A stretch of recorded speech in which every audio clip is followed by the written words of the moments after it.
David, thanks for your follow on TikTok. Thanks for everybody who subscribed on YouTube as well. We're only 10 away from 43,000. I bet Delo will have more shots than both our strikers combined at the end of the season, and people wonder why strikers don't do well at United, says Cyber Spider. The thing we've got to be very careful about is that if Fulham... I feel like Fulham are already confident in this game. They're already like in control.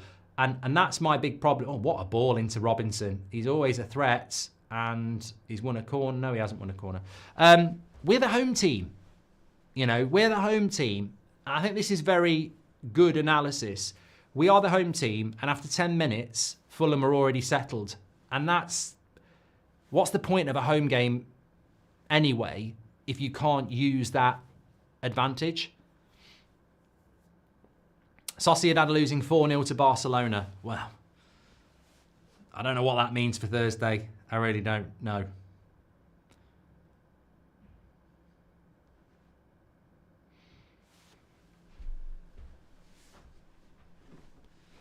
I just don't think there's... I mean, look, Mazraoui's got the ball here. He's got to go back. I don't see the space. You know, like De Ligt is going to give this into Maguire.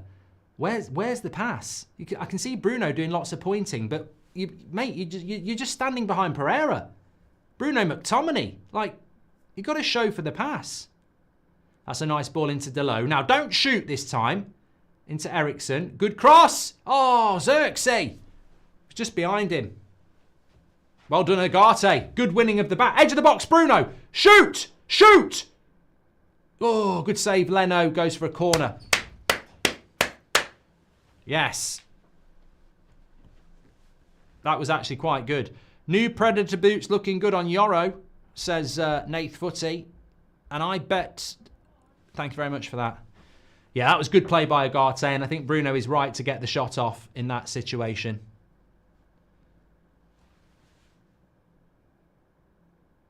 Leno just having to... I mean, it's never going in, but lovely play by Agate. Here's a corner. Go on, De Ligt. Oh, edge of the box. Oh, he could have hit it first time. Ericsson, go wide, Bruno. Bruno, wide. Wide, Bruno, wide. Oh, come on, Bruno. There's no need to do that. Why just boot it aimlessly there? There was no need to do that. Keep possession.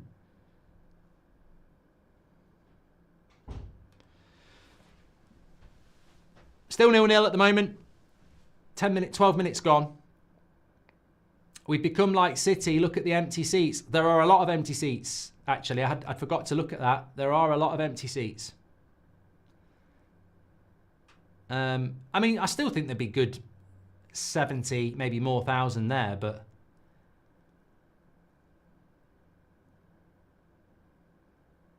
Well done, Andres Pereira. Moves away from Bruno. Good tackle. De Ligt's had a good start. Ericsson. Go on, Rasmus. Well done.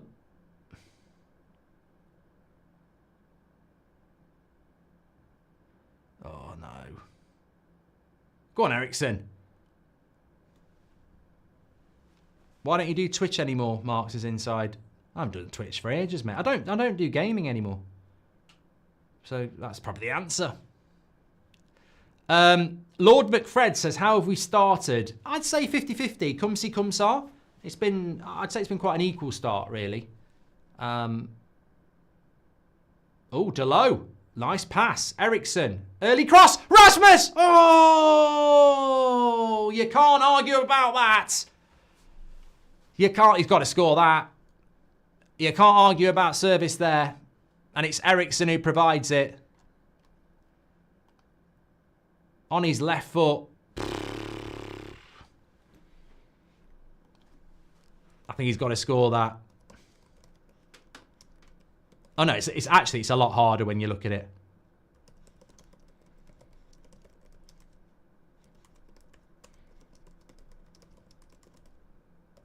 So look, I tell you what though, it's a lovely cross by Ericsson. I agree with Mambo. I don't think that was a scoreable chance. It looked easier than it actually was, but it was a hard angle, to be fair. But you know what? It's surprising just to see service to a striker. It was good from Ericsson. So yeah, I'd say it's been a 50-50 start, which I think I think the big thing is about who scores first.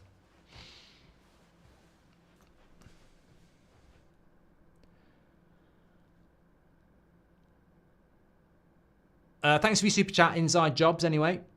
Thanks for the share of the video, Theo. Barca smashing Sociedad. Do we have a chance? Says Patrick. Hope so. Here's Rasmus. Uses the ball.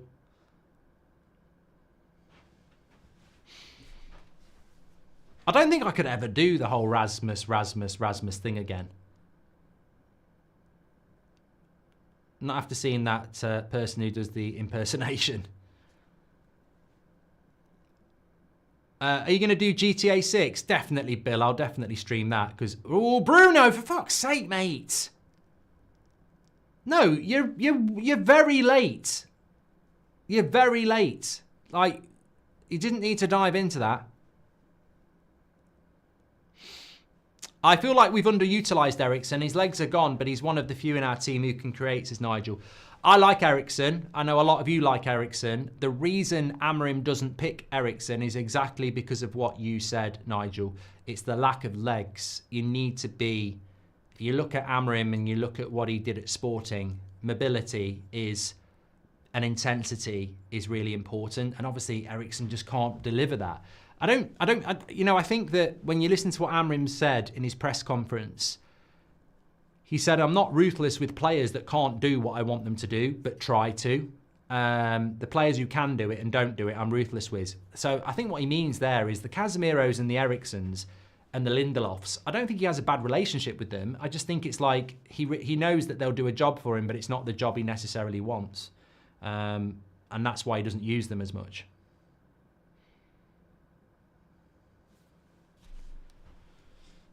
Well, I'll tell you what, Rasmus is getting quite a lot of the ball with Eriksen in the team. Maybe it's that Danish connection. Steve Woodley says Ricky's going to be very happy with Eriksen in the number 10. Cameron says so many pink boots.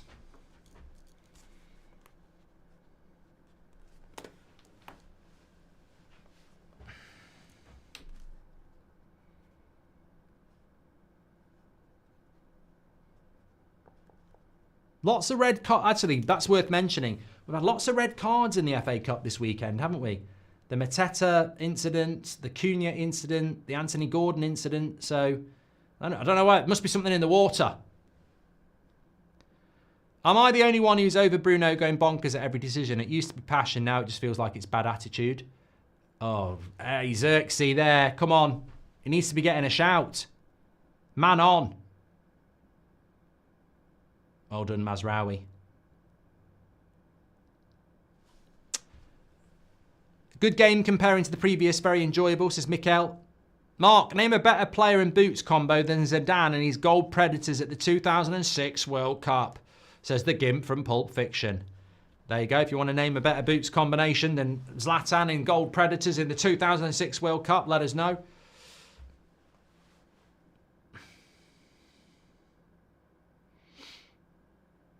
Henry says Xerxes annoyingly bad. I think Xerxes has been good recently. He's not had the best start to this game, but hopefully he'll grow into it.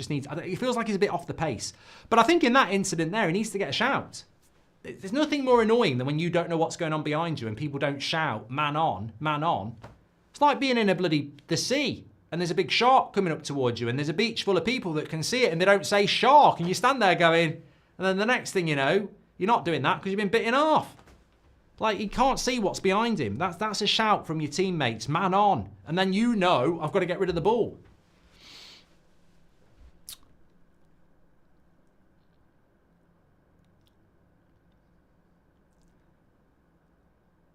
We knew, I tell you what though, we knew this was going to be a battle today. I mean, long gone are the days where you think United are going to put in a comfortable win.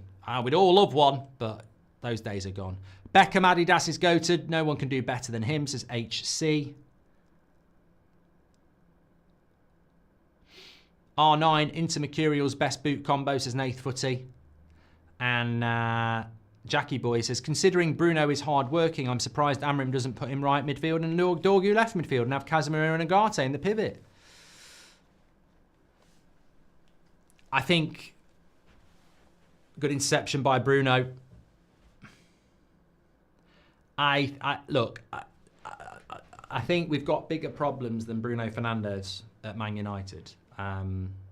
But I think we're seeing the evolution of Bruno Fernandes from a number 10 to a number 8, and it is here to stay. Now, whether you like that or not, I think he is going to become a number 8 at Manchester United. I don't think he's good enough to play that role at the level we would want to be going to. I think it will only ever be a stopgap. But I think that is where we're sort of heading. Still 0-0 at the moment. Had the same response to Eriksen pass, but my granddad said it is the exact problem with United. We don't pass to our striker at all now that every pass is great. It's his 7 out of 10 at best, to be fair. Thoughts, says Nodder. What, the quality of the cross? I thought it was a decent cross. I don't think it was a decent chance. But it's so, you are right, it's so rare to see it. Good play by Xerxes there, gets it into Delo. Mate, get rid of the fucking ball.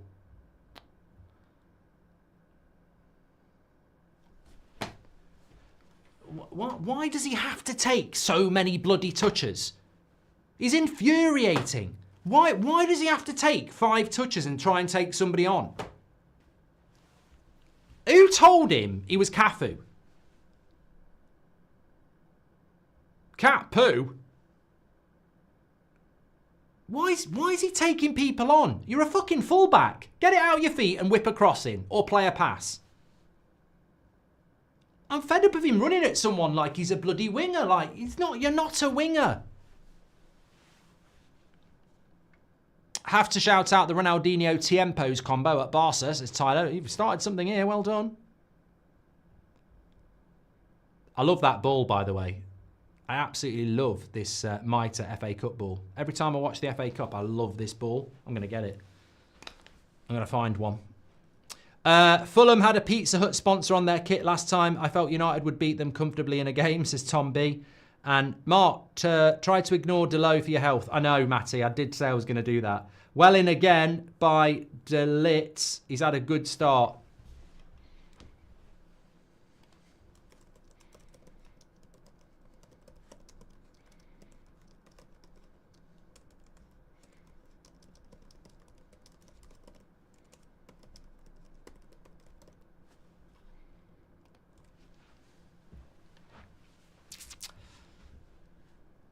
Chris says, finally Rasmus being fed, and by Eriksen too. Dante says Delo is anti-football. Make sure you subscribe to the channel, by the way, if you're watching on YouTube. Another long ball up. Delo wins it well. Bruno, Eriksen, Xerxes. Ah, too clever. Too clever. Did you see that some match tickets sell for £200 up, says Mr. Starfish? Well, that's because Man United is normally a sellout, so people can sell those tickets very highly. I mean, that's always been a trade around Man United, hasn't it? I mean, some of the away tickets, what they used to go for when we were doing fan cams and stuff, was incredible. They're like ridiculous prices. And the funny thing was, I mean, obviously it's not easy to get a ticket for Anfield, but it's more the Brentford and the Bournemouth games where the allocation is low. You'd pay ridiculous money. The current Nike Prem Ball throwback to 2004-05 season is fire. Ordered one and got it today, says Tristan. Phil Jones and the pink boots is a legendary combo, says Jackie. And how much do you miss saying Scooby-Doo, says IQ. Not a lot. Having United stand on instead of the commentary is so much better. Thanks for all you do, Mark, and the big community, says it's Maisie Golf. Thank you very much, mate. Hope you're doing well. 23 minutes gone here. I mean, I don't know that it's a great game for the neutral, by the way. But when is it? Game set up perfectly for Rasmus to score, says no retreat, no agenda. And Bruno's first match since Keane's criticism, and now his most disciplined performance of the campaign so far, says Robert. It's almost like Delo is trying to be worse technical player than Wan-Bissaka, says Quackworth.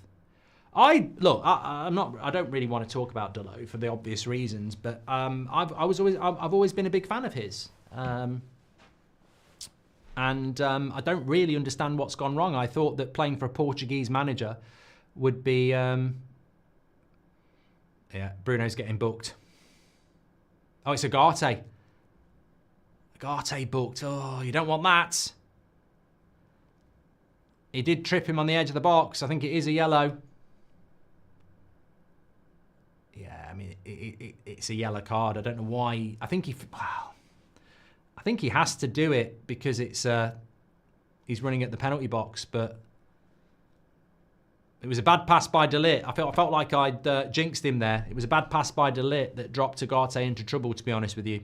Xerxes is about as slow as a snail's funeral, says the missed most. Xerxes is the forward version of Maguire. Ronnie Coleman could beat him in a race.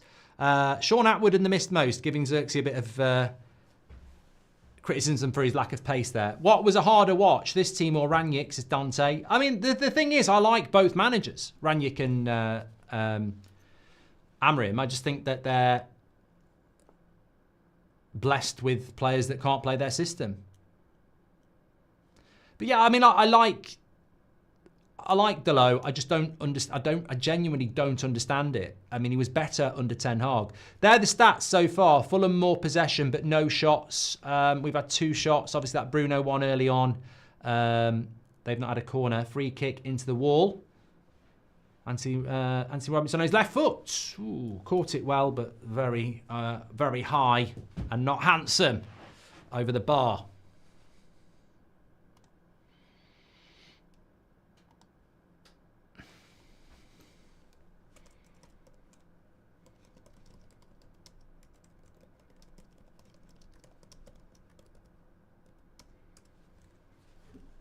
Pull up your socks, Xerxes makes him look lazy, says Nicholas. I genuinely think that is a fair point. What is Rasmus doing?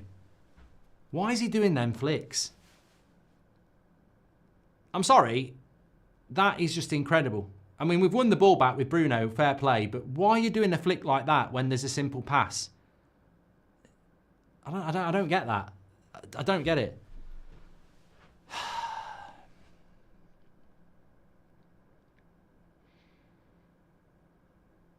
Another yellow card. Pereira. I'm absolutely certain Delo does not know what he's doing in the final third, says Lumen. No, I mean, look, I'm not here to... Well, we are here, I suppose, but there's something fundamentally wrong with Delo's game at the moment, isn't there? I don't know whether it's overload of information or whatever, but... Yeah, something's not quite right. Thanks for the follow, Shihan on TikTok. Right, got a chance to whip a cross in here. Scored from some of these types of opportunities on Wednesday against Ipswich. Eriksen's going to put it to the back post. First thing is stay onside, and a lot of our players look offside here. It's going to the back post. Maguire doesn't win it, and they're all offside anyway. I mean, why are we getting caught? What's the... Here we go.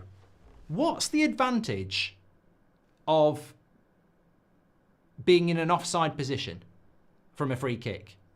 And then we try and get back onside to go and run. How's about this?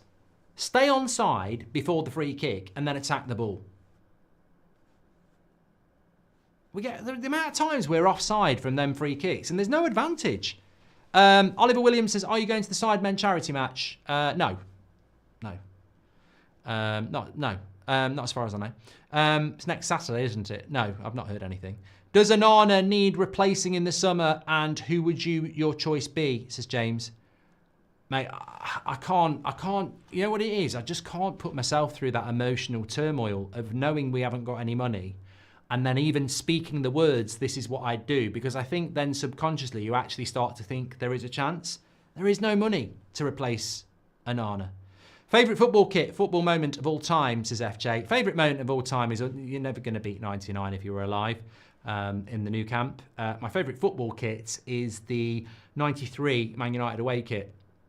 It was like a royal blue and then it had black paint splattering all over it. I just loved it. I don't know whether I'd like it in the modern day, but as a kid I loved it. Just loved that kit. Fulham on the attack again. Why is it all Liverpool fans that call up TalkSport are Londoners? Is there actually any Scousers, says KJ? I think there's plenty of Scouse Liverpool fans. I just don't think they really like TalkSport, and fair play. You don't get that many Mancunians either. It might be because, I mean, I don't know. Is Talk Sport anything to do with the Sun? It might be something to do with that. Why is it... I don't even support Man United. I watch to witness Goldbridge rage, suffer and moan at United players, says Kevin. Favourite football kit, done that one from FJ. Thank you very much to Oliver Williams and James English. Here's Anana. Manages to play a good pass into Yoro. Nice by Yoro. Here we go. Bit of time for Delit. Let's build again. Half an hour come. Gone. I do worry about Agate on a yellow card. We've seen a lot of red cards this weekend for someone. Mark, does the perfect off-season look... What does the perfect off-season look like for United, says Nicholas.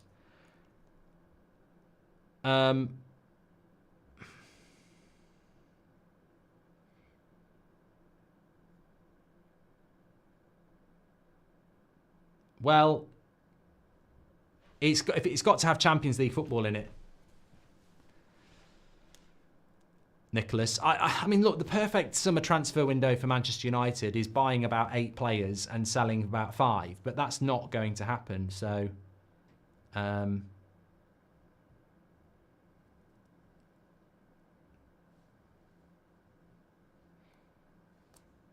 have the Black Shark View Cam kit. It was very nice, Harvey.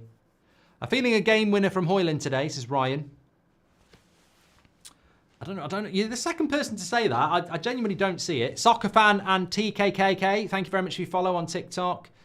I think the first goal is going to be key in this game. Here's Muniz into Adama Traore. Take your time, Bruno. Take your time. Fucking hell.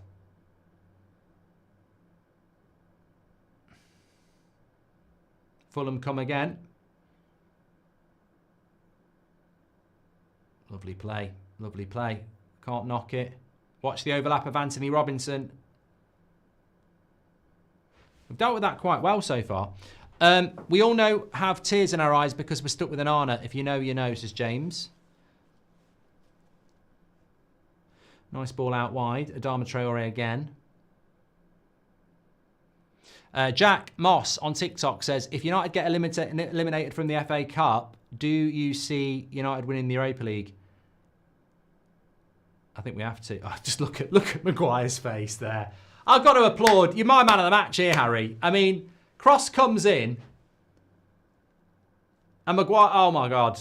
I mean, Maguire is all of us there. I mean, what the fuck is Anana doing there? What is he doing? Maguire just turns to Anana and goes, what are you doing? And then Anana's like this, and Maguire just walks away. I think Maguire is all of us, isn't he?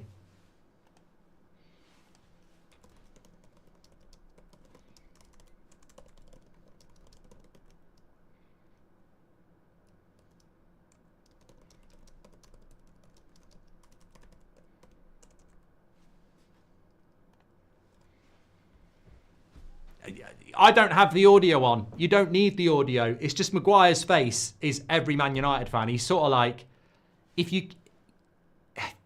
there's just no confidence there at all. And that is our middle centre-back. The most important player who needs to have faith in his goalkeeper has clearly got none. And that's a problem. That is a problem. Taking wife to first game against Sociedad, says Garfield. Well, look, mate, if we get through, be a great night. Might be a good night for you after as well. If you don't, just go to bed and say you got a headache. It's hard to do a watch-along with this bad team, says Robert. Well, thankfully, we've got a great community to converse. Good win earlier for the ladies, second in the table, says Stephen. Thanks for the update, Stephen. I did not know that. The 92 to 94 green and yellow kit was the GOAT, especially on Cantona, says the Goldilocks effect. And does this go straight to penalties, says Jacob? No, unfortunately not. It's extra time. Right, corner. Apparently Man United have conceded the most goals from corners this season with Southampton and Wolves. Flash Talk says only selling 5. PSG, Barca and Bologna undefeated since before the winter break, says Sahil. Thank you very much for that. Pereira with the cross.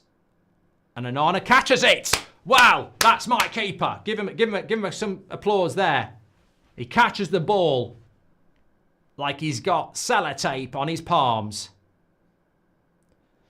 Maybe he has. Maybe that's the trick.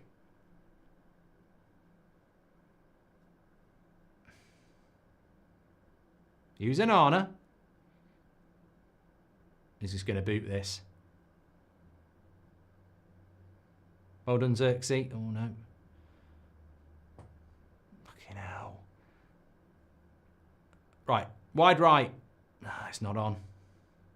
Bruno. Oh, you know, have you ever noticed why... I said this a few weeks ago. Delo is always the spare man. It's not brilliant positional sense. It's the opposition going, leave Delo spare. He's always the spare guy, and I think the opposition actually do it on purpose. They leave him in acres of space, hoping we'll pass him the ball. He's always the spare guy, and it always breaks down. Is it true that Agate is missing the next FA Cup game due to yellow card accumulation? Says Lumen. I don't know, mate. I don't know. Because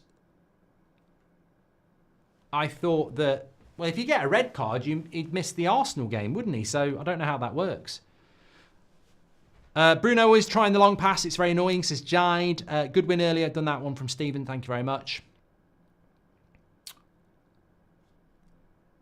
What have we got? 9 minutes to go till half time. I like the fact that De Ligt is trying to aggressively get into the midfield. Hearing the crowd cheer when Onana catches the ball is hilarious, says Oscar. Would you rather sit back and watch the growth of Højlund in United or watch a... Okay, mate, you've done a super chat. And I'm going to report.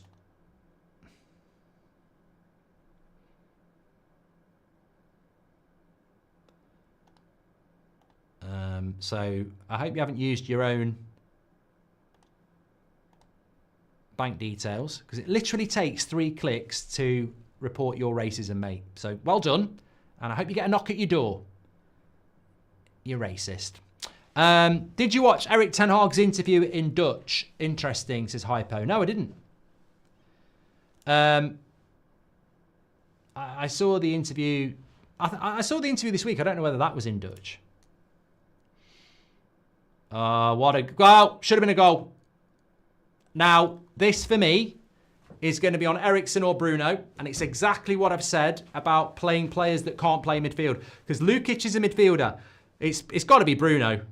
Who's tracking that runner there? I mean, Delo's got to do more as well, but he is a midfielder. How many times do we talk about this? Not tracking runners. He's got a free fucking header in our box. A free header in the box, not tracking runners again. I don't even know who to blame. Blame Delo, blame Bruno, blame Eriksen, blame Xerxes, blame Agate, blame Maguire, blame Yoro. I don't care who you blame, but that is just incredibly shit. He's ran 30 metres and nobody's tracked it. Should have been 1-0.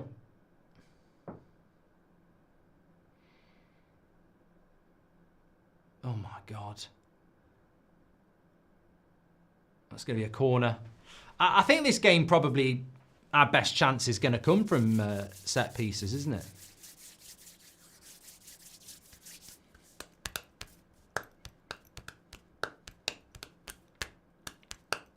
Would you rather take Gyökeres or Osimhen, says Tomek? Good question. I'd be more than happy with either of them, but there's 2 things you've got to solve. Service and adaptability to the Premier League. Who do you think is going to adapt better? I'd say probably Gyökeres for me because he's played for Amorim. The corner here.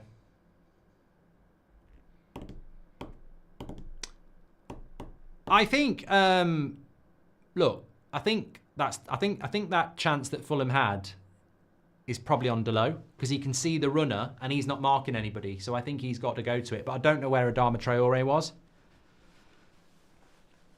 Another corner here. Need to get one of these big lads on it. Yoro, De Ligt, Maguire. Terrible corner.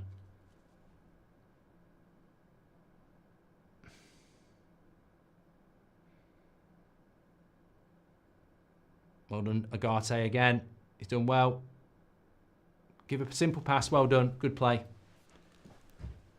Here's Yoro. Bruno. Ooh. Oh, Xerxes headed that. I thought it went off the Fulham defender. Quite a decent cross. Got his head on it.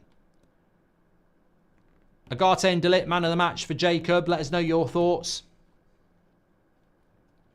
40 minutes gone.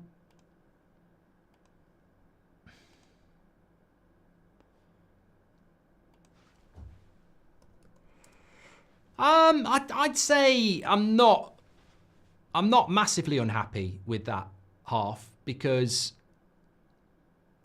when you look at it, we're not losing and we're not necessarily in a position where I'd say we deserve to be losing either. And I knew it was going to be a battle. So the battle at the moment is there for us all to see. And look, maybe Fulham score and they win and they go through, but maybe we score and we win and we go through. I knew it was going to be tight, and tight it is so far. Delo. Bruno, that's a good ball. That is a good ball. Move it, move it, move it. Mazraoui. Agate. It does lack. It lacks creativity, doesn't it? We knew that was going to be the case.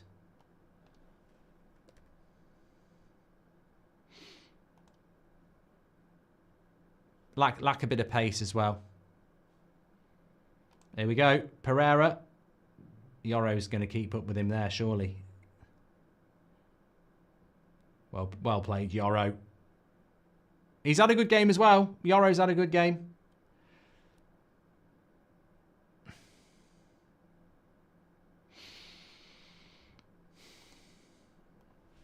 I think with Yoro, we all know he's going to blossom into a decent player. It's just how long it's going to take.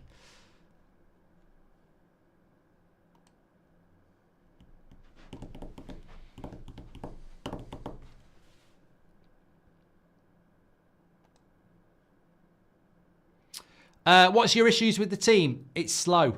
It's a slow team. Bruno's slow. Eriksen's slow. Xerxes slow. There's just, you know, Delo. There's no... Yeah, Eriksen's slow. Xerxes slow. Bruno's slow. And the fullbacks don't provide any width or attack. So there's just not a lot of creativity in the team. If you could sign one Villa player, who would you pick? Says Daniel. I mean, Ollie Watkins would be better than what we've got. Maatsen or Digne would be better than what we've got on the left-hand side. I think Tielemans would be good next to Agate. I think Morgan Rogers would be good in behind the striker. I like Jacob Ramsey. So, yeah, they've got a few players. I mean, I think John McGinn would be good as well. I think there's plenty of players. Rashford, no, because obviously why would I take Rashford? He's already had his chance at Man United. I think Rashford's doing a good job away from Man United at Aston Villa. Why would I bring him back? Someone said that if you swap Bruno and Odegaard, Arsenal would be winning the league. Wondering what you thought about that, says Thomas. Ridiculous. Unless Bruno's going to play up front for Arsenal, he ain't going to solve their problem. I look forward to a root canal at the dentist more than I do United, says Sean Atwood. Boring. If you ask a fish to climb a tree, it will live life thinking it's stupid. The same can be said for these players and Amorim's system, says Matthew. And Arna looks already like he's getting ready to suck in a Fulham shot, says Perk. Have you got any muddy bears left, says Days. No, they got demolished. We are making Fulham look like Real Madrid. Glazers and the Gym Reaper out, says Colin. And what about John Cena turning heel, mate, says A. I thought he'd been heel before, because I know that he used to get booed, so I thought he'd been heel before. I mean, look, if you're not into wrestling, this is going to sound like a foreign language, but yeah, really enjoying it. Really enjoying the wrestling this year. Check it out on Netflix. We need Garnacho, says Alkin. We do need Garnacho. We need a bit of pace. We need a bit of creativity. At least we've got that off the bench. We never track the runner, but also we never have those breaking runs into the box from the midfields on our team. Silver smells pass it on, says Jake. Would you take Jared Bowen from West Ham, says Cohen? I'd take Jim Bowen from Bullseye at the moment, and he's dead. I take a lot of things at the moment. Have you seen our bench? Like, yes, Jared Bowen is a decent player, but I mean, I would literally take Smith Rowe and Jimenez from Fulham's bench. Like, we needed players in January. We didn't bother. Dan says, oh, hold on, corner for Fulham. We've seen this movie before, headed away by Maguire. I think we missed a trick not signing Martinez or Raya. We had Champions League football. Would have been cheaper than Onana, says Dan. Yeah, but Ten Hag wanted Onana. JE says, is Garnacho suspended or... no, he's on the bench, mate. He's not suspended. These players are just not technically good enough, says Kizza. Thank you very much. I'm actually going to prepare for this half-time.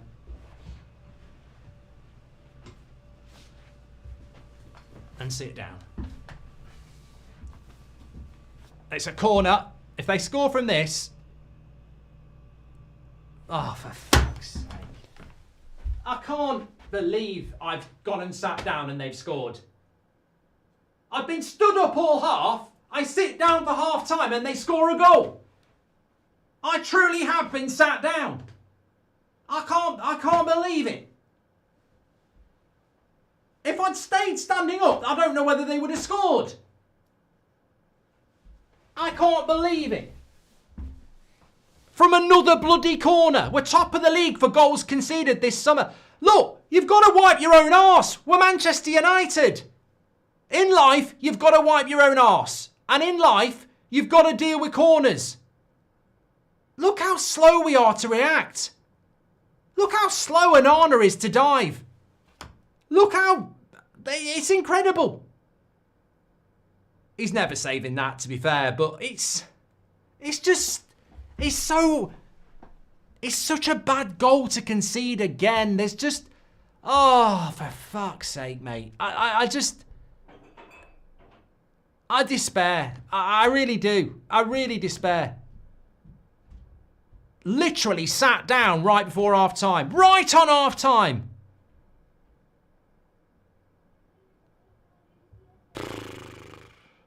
And that is it, right on half time. No creativity, no pace, no width, no chance. That's what you got. No chance. We are so... These players are so shit. We're so shit. Another lifeless performance. Rubbish.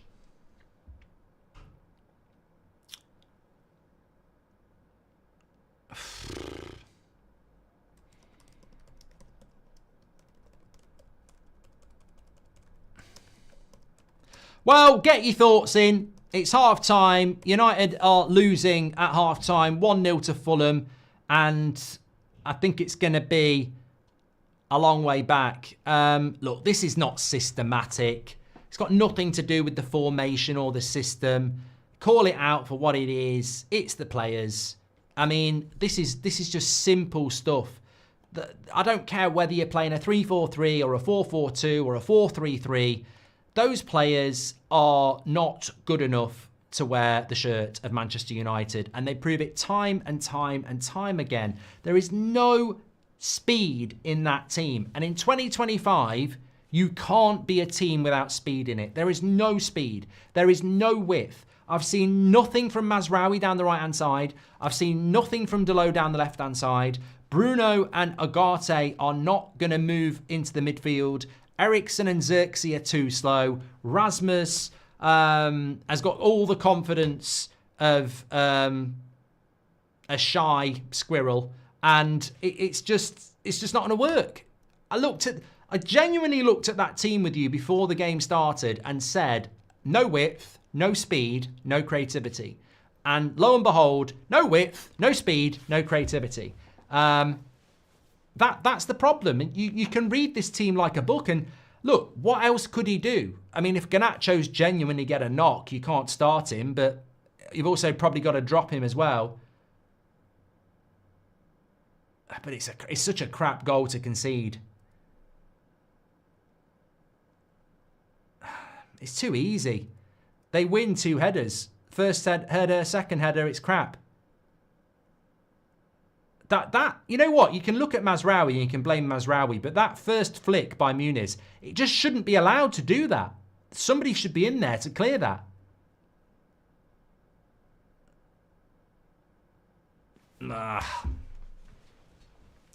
Hard to believe with the current cup owners, says Matthew. My thoughts are losing control to comprehend what United tactics are. Yet again, the same old story of poor play.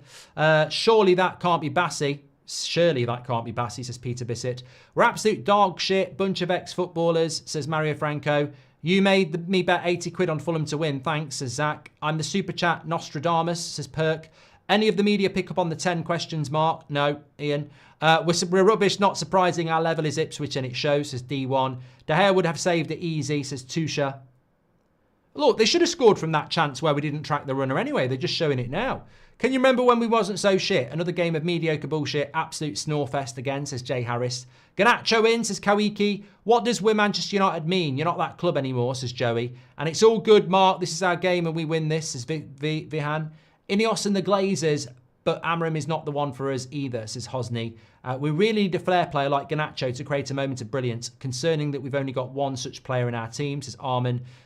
Snooze Fest, says John Boy. Don't know what I expected, anything different. Better be slow without many errors than fast with it, says Mikael. This team is slower than Rodriguez from Looney Tunes, says Sean. United will win in the second half, says Rub. Pereira is frustrated. Should go at him. He's already on a yellow card, says AP17. 24 and Bauer or the Bourne Collection, says Garfield. And would be good to see, I prefer the Bourne Collection. Would be good to see someone touch football, says Bobby. Someone said that if you swap Bruno and I've done that one from Thomas. Look, if this goes the way it is at the moment and Man United go out of the FA Cup, they've got one chance to not just rescue their season, but rescue their future. Because if we're not in Europe next season, financially, we are in a mess. So the FA Cup last year was a lifeline to this football club because not only did we win a trophy, we got into the Europa League. And that allowed us to make revenue from Europe. If we're out the FA Cup, we can't repeat that, which means the only thing we can do is win the Europa League. And if we don't do that, which is probably unlikely, then our season is over. But also, I think our future is scary. The problem we've got is that I don't know what the differential is going to be as this season develops. I mean, you can look at the injuries of Mainu, Collier, Mount, Luke Shaw, Johnny Evans, but do they really add anything to this team? I mean, do any of those players actually come back? I'm just so frustrated with us. I'm so frustrated with us. We're playing at Old Trafford, and I don't know where the 6 and 2 shots have come from, to be honest. 6 shots, but 2 on target. 55% possession for Fulham. We're not winning on anything that really matters. But fundamentally, I'll always come back to the same thing.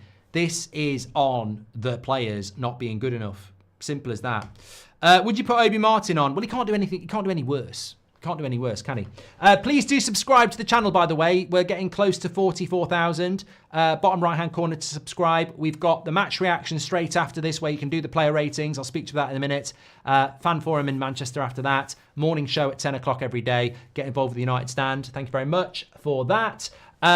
Also, don't forget that, well, I think the FA Cup draw is coming in after this, but I mean, we probably won't be in it. That's an irrelevance, isn't it, really? But what changes would you make? Look, everyone's entitled to their opinion and people will have different opinions. I have no respect for the formation chat because I don't actually understand it. If you listen to all these prats who say he needs to change the formation or the system, we go to a back 4, yeah? If we go to a back 4, this is I've done this before, but sometimes you've got to repeat it because they repeat it. You constantly get these ex-Prat players going, Amorim needs to change his system. These ex-players aren't technically gifted IQ-wise enough to say, tweak this 3-4-3. They're talking about going to a 4-3-3. If we go to a 4-3-3, we don't have the players to play a 4-3-3. And we also played a 4-3-3 before Ten Hag got sacked. And it didn't work. So if we go to a 4-3-3, we're going to a system that got the previous manager sacked, and it's the system that this manager doesn't play. But on top of that, if you play a 4-3-3, we don't actually have the players to do it. Because a 4-3-3 in the front three has 2 wide players in it, and we don't have wide players. We've only got Garnacho. So who would play right wing? And what if one of those players gets injured or needs subbing off? We don't have 4 wide players. We've got Garnacho, we've got Dalot. Well, Dalot's a fullback, Dorgu's a fullback, and Mazraoui is a fullback. So they say change the formation, and it's almost like their brain's going, say something, just say something and stand by it. We can't play a 4-3-3. We haven't got the players to play a 4-3-3 because we haven't got any more wingers. We've only got Garnacho. And if we play a back four, who's going to be your 2 centre-backs? Because we've got loads of centre-backs. So we'd be putting centre-backs on the bench. The best system we can play is the system that the manager was brought here to do. We have to stick with it. We can't go to a system that he doesn't actually want to play and a system that we don't have the players for.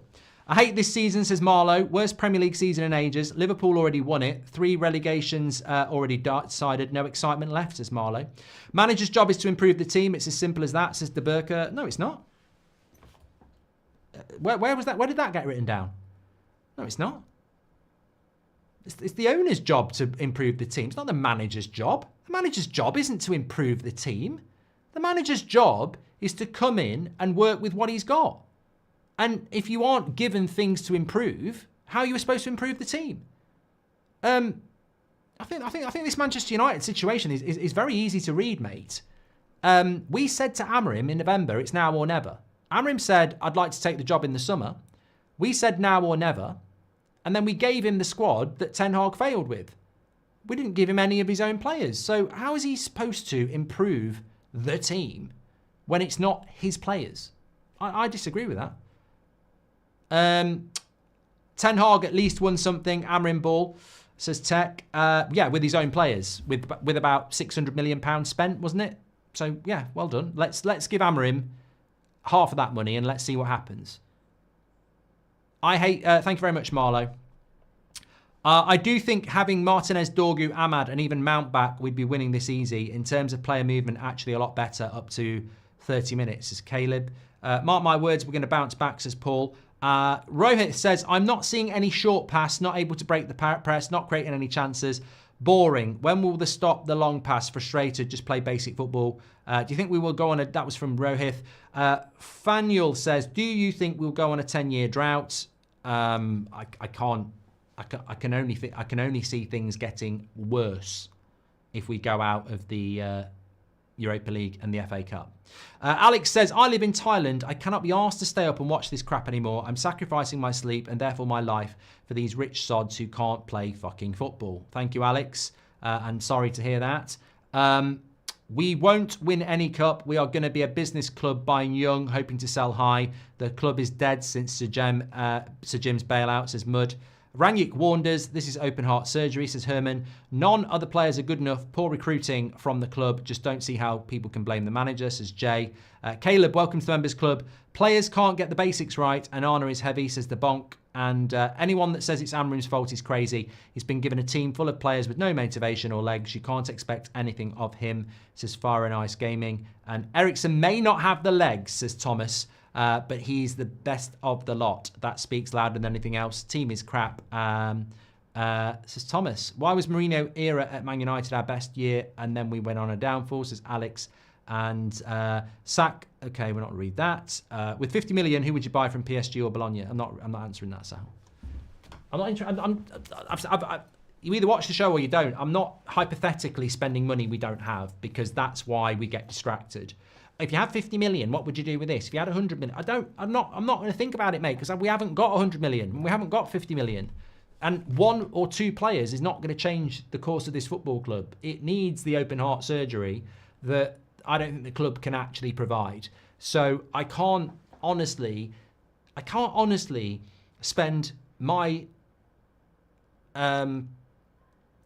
emotion I just can't think like that anymore. Somebody said it in the first half. Who would you replace Onana with? But I know we're not going to replace Onana. I know we haven't got the money to replace Onana. So what's the point? What is the point in even discussing it? The club's on its arse, and some people haven't realised it yet. We're so far off Fulham. Like, they're a better team than us. I said this in the preview. I'm not messing around. It's not reverse psychology. It's not a jinx. I said in the preview, Fulham are favourites. They're a better football team than us. That's why they're in a better position in the league. Bournemouth are better than us. Fulham are better than us. Forest are better than us. Brighton are better than us. This ain't... I'm not even talking about the traditional teams. They're all better than us. And they'll probably all be better than us next year. I don't put United in the top 6 next year. No way. So therefore, I don't think we'll be in Europe next year either. The year after. We can't afford that. So I think things could get a lot worse. A lot worse. Manager out, players out, owners out, everybody out, says Sai. Ahmad is being missed dearly, says Jack. Players are confused about where to lay off the pass, says Ak. I've played the game, mate. That's not on the tactics. If players don't know how to pass a football, then that's on them. And as I said, I saw it before the goal in the first half an hour. The amount of times a Man United player gets the ball, you can see the pass and they don't play it. That's not on coaching. That's not on tactics. That's on individuals who strangely can't do the basics. I'm tired of the attack dying. If Hoyland gets the pass, says Noah. Alan Shearer is the most boring commentator ever, says Cameron. Ineos arrival has really sent us into a pit, says Parker. Shawnee Devil, thanks for being a member for 8 months. If we didn't bring Amorim in when we did, what was the alternative? I think, in hindsight, Matthew, we should have stuck with Ten Hag. They spent £300 million on him and sacked him in October. I think we should have stuck with Ten Hag longer. I know a lot of people wouldn't like that, but when you look at Ineos, they spent that money. They should have stuck with him longer, because who spends 300 million? Look, they had an opportunity to sack him after the FA Cup final and they didn't. And I think that was the right thing to do. They then spent £300 million on him and then sacked him in October. I mean, I don't think you understand how thick that is. That's like finding out that your partner's been having an affair. You agree to give them another chance. You buy them a new car. You redecorate the whole house, and you take them on a really expensive holiday, or you book a really expensive holiday. And then you decide after 2 months, nah, actually, I just don't think I can move past it. It's just really thick. And that's it's not on you as a fan. It's not on me as a fan. It's not on the players. That's on the owners. Why did they do that? They should have stuck with him for longer. And if they sacked him because of the media pressure or the fan pressure, well, they shouldn't be in charge of Man United. You shouldn't be bowing down to fan pressure. Your decision was to keep him. It was your decision to spend the money. You shouldn't have got rid of him in October. You should have given him until at least Christmas. At least Christmas. And Bruno, look, no subs at half time, by the way. Amorim didn't want the job in November either. So I put it on Ineos. Amorim didn't want the job in November. And they should have kept Ten Hag longer, because they could have sacked Ten Hag in the summer and still gone for Amorim in the summer. And we would have been in a better position. Anyway, can we get back into this game? I hope so. Otherwise, we're going out. Simple as. These players are not interested. No wonder the manager looks exhausted already. Not good enough. Players don't give a damn, says Mohammed. Is getting a player like Welbeck on the cheap for a season or two a fix, says Sir Galahad. God.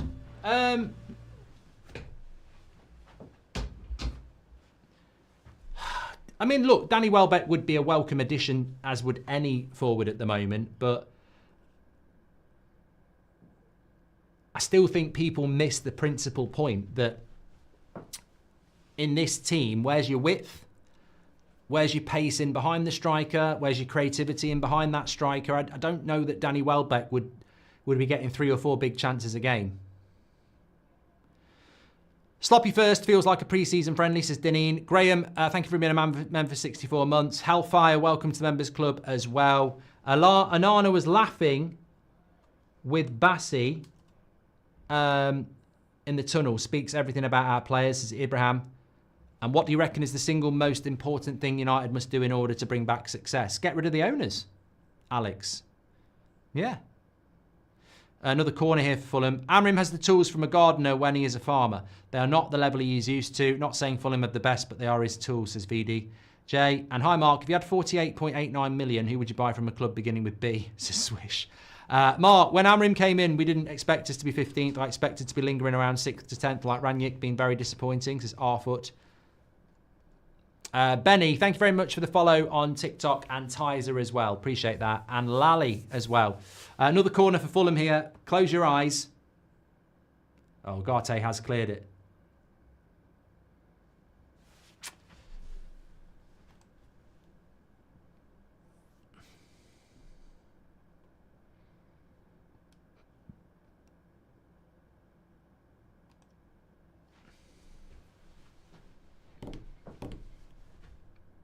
Hamza says, once Ahmad, Martinez, Mainu and Mount back, top 5. Mate, you're talking so much out your arse. I love the positivity. When's Martinez and Mainu and Mount back then, mate?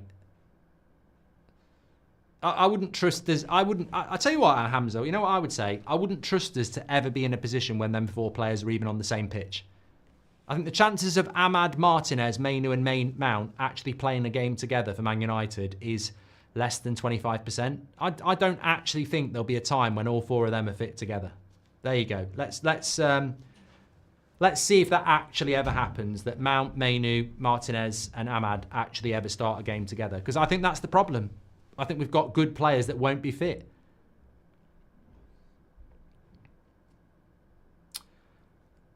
Delo.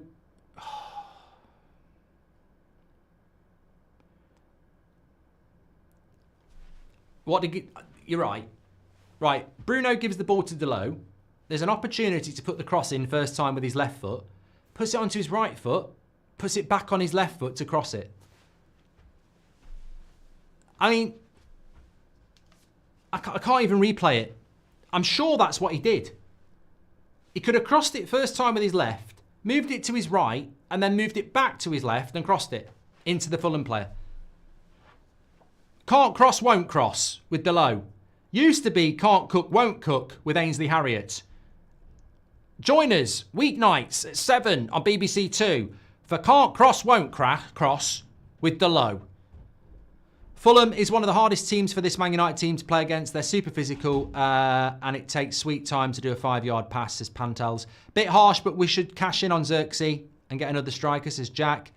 I completely agree. Should have kept Ten Hag, but if we kept Ten Hag, would Rashford, Anthony leave and Dorgu come in? Would Casemiro play more? Says Mickey R. Yeah, I mean, look, but I don't think it wouldn't have been perfect. But I don't think bringing Amorim in November was a good idea. Because it's a completely different style of play and you're asking him to do it with a bunch of players that have already failed under the previous manager. Need to start moving the ball quicker. That's better. I mean, even that's like first time passing. I mean, it's on the halfway line. 10 years ago in LA, all the corner football shops sold Man United jerseys. Now I can't find a single one. This club probably is already over, says Red Harlow. I think Adama Traore is going to come off here. Bit harsh. Done that one from Jack Deegan. Thank you, Red Harlow.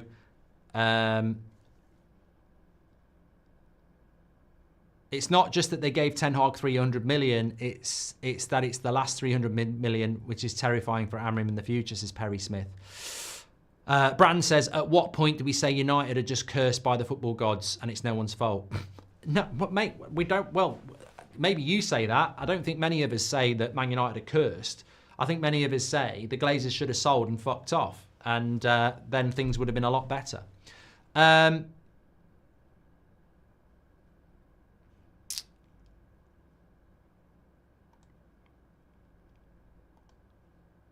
I've done that one from Hamid as well.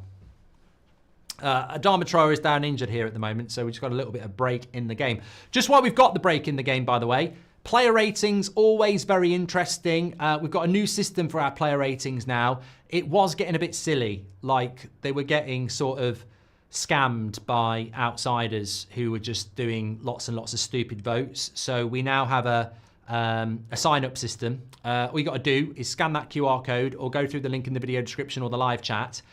Drop your email and a password. You'll get a confirmation email, and then you'll be able to do your player ratings. So if you want to get prepared for that for later on, then get yourself signed up now. And I'll leave that up for you as well. Dharma Traore is coming off here, but Garnacho and Lindelof are coming on here 5 minutes into the first half. I'd be stunned if it's Eriksen off. Smith Rowe's coming on for them. I'd be stunned if it's Eriksen coming off. I can't figure out who Lindelof's coming on for. I would imagine Xerxes or Rasmus will be the sub. But I'd be very disappointed if it's Eriksen. Lindelof, I don't know. That might be a pre-agreed substitution around somebody's fitness. We need a game changer, and it's Garnacho. It's Ugarte.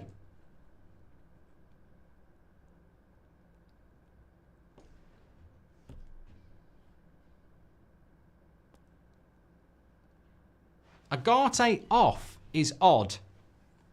Maybe because he's yellow card. And Yoro.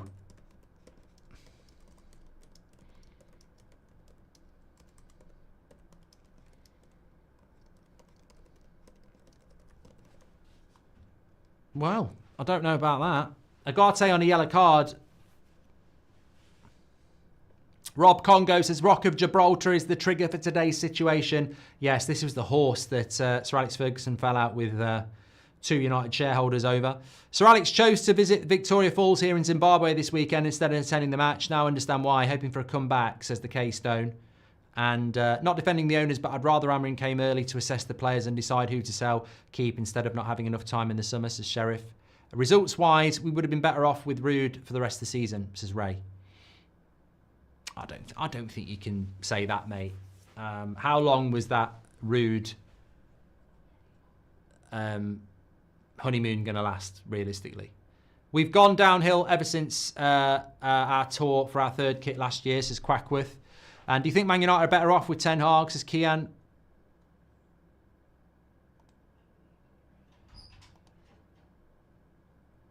I don't think we would. I know. I think we're better off with Amorim. I'm just saying I think the season has crashed because of it. Oh, thank you. Tell you what, this is the only cup we're winning this year. And you're not winning it. Eriksen with a chance to put a cross in. Can we... Look, we've scrapped our way in this tournament, haven't we? Look at all that. Look at the game at the Emirates. That's a good cross from Eriksen. There's nothing wrong with that cross by Eriksen. You can, again, I agree. There's nothing wrong with that cross. Where is everybody on the back post?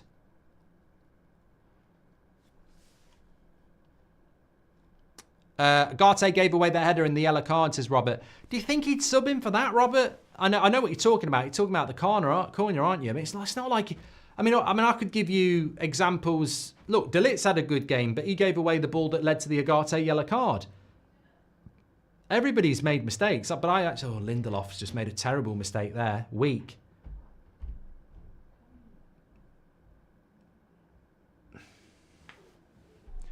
Got to get up to pace, mate.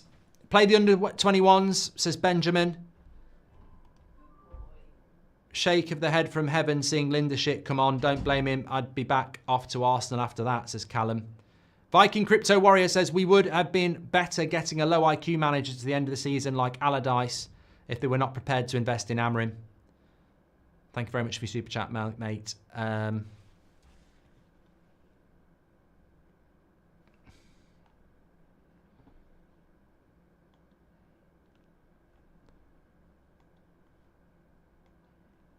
Thanks everyone who's watching on TikTok. Thanks for the follow, Jack Midday as well. Thank you very much. And please do subscribe if you're on YouTube. Bottom right hand corner. I can't see any redeeming features in Xerxes. Let's give Obi Martin a proper chance, says Tom. Yeah, but I think Obi Martin would have to come on for Rasmus, play him up front. Xerxes not had a very good game.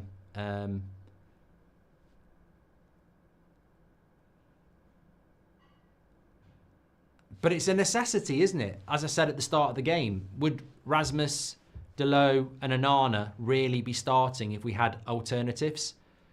I don't think we've got any alternatives for Delo or Onana or Rasmus, realistically. Obi Martin is an option, but I don't think he's an alternative in the sense that he's 17 and starting him in games might not be the best idea. Delo, Mazraoui gets the header on, but no power. Next season, Man United needs to invest in defensive trainers for set pieces with the new 8 seconds rule. What do you think is Ineos' stand, says Howder? The new 8-second rule is just that goalkeepers have to get rid of the ball in 8 seconds, don't they? Which they should be doing anyway. Hypo says, in the Ten Hag interview, he talked about he couldn't be as strict as he wanted to be because players would get offended compared to Ferguson's generation. Oh, yeah, I did see that, Hypo, yeah. Basically said that the players are weak, which I think is fair.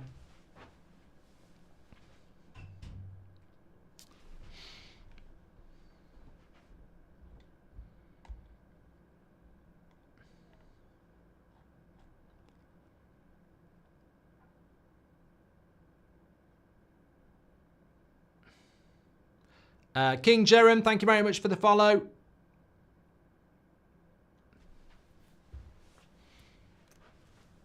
Good tackle by De Ligt.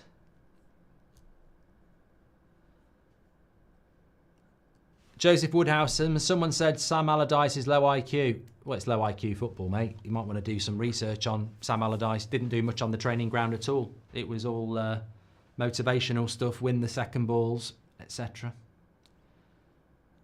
What is our plan with Heaven, says Devon? Is that a religious question or a question about the centre-back on the bench?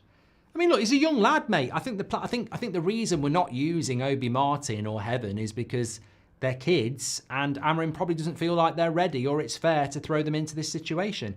I mean, look, if we had a Yamal, I think he'd be on the pitch. But obviously, most 17-year-olds aren't going to be ready to play first-team football and solve problems for you. Like 99% of them won't be ready. So it doesn't mean they won't be good players in the future, but most 17-year-olds aren't going to actually be ready to come on in a shit team and make a difference. I don't think Ryan Giggs would have come on for Man United and changed the game in a shit team. And I don't think people understand that.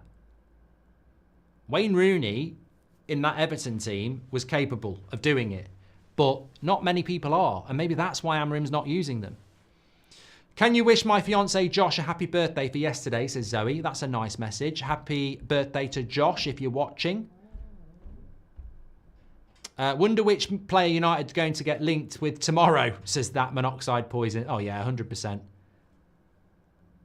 100%. Osman again, I would say. Dazzler, thanks for your super chat.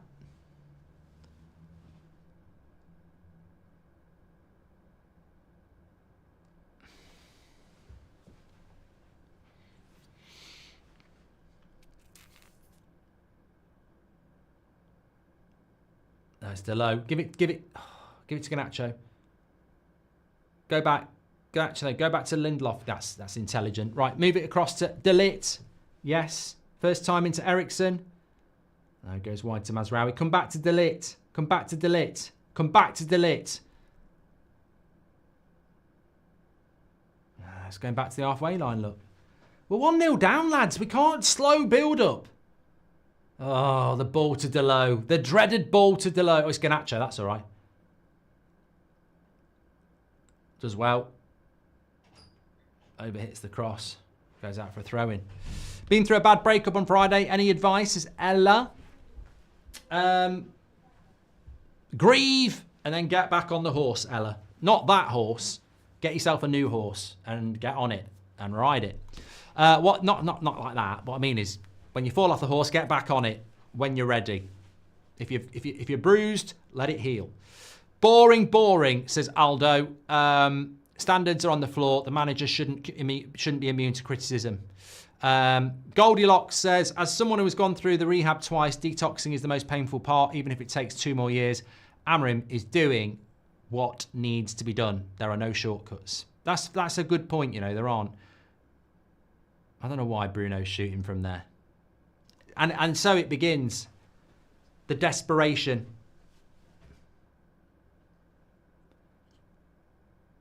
the desperation begins, doesn't it? Look, he's got a ball to Garnacho wide, and he's shooting from 25 yards. And then he shouts at Garnacho for wanting the ball.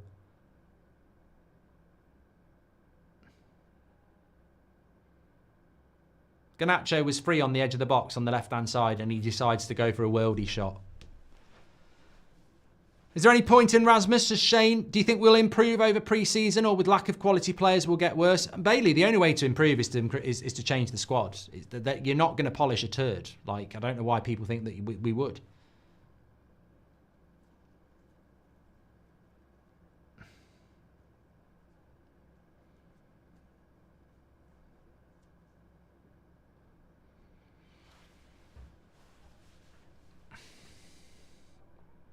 Alex says, I told Dad that the chances of us winning were somewhere between the mole on my arse and the tip of the hair that's on it. I might be right, says Alex. That's an incredible thought, but there we go. We've only got half an hour left of this game.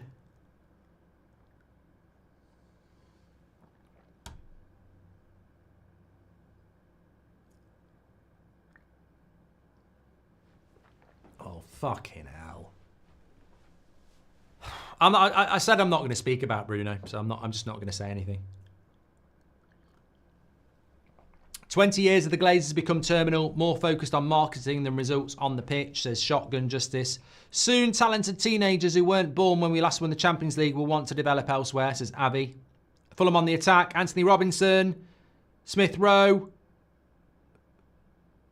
and Arnold as well. I can see Bruno's took the game to them again. Says no retreat, no agenda.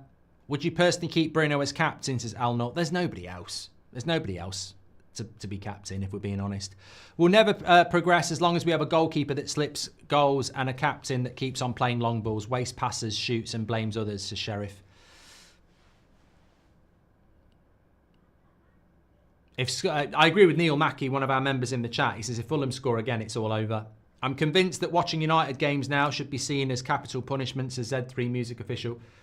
Look, whatever happens, we can't go out not scoring at Old Trafford. Like that, if we're going to lose, we're going to lose. But we've got to attack. Like we can't go out of the FA Cup as holders with a clean sheet. I think Xerxes gone up front and Rasmus is playing in behind.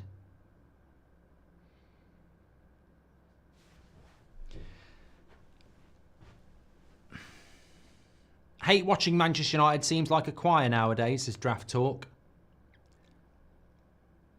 I hope social services don't find out. I'd let my son watch this. They'd take him away, says Hayden's Gaming Adventure.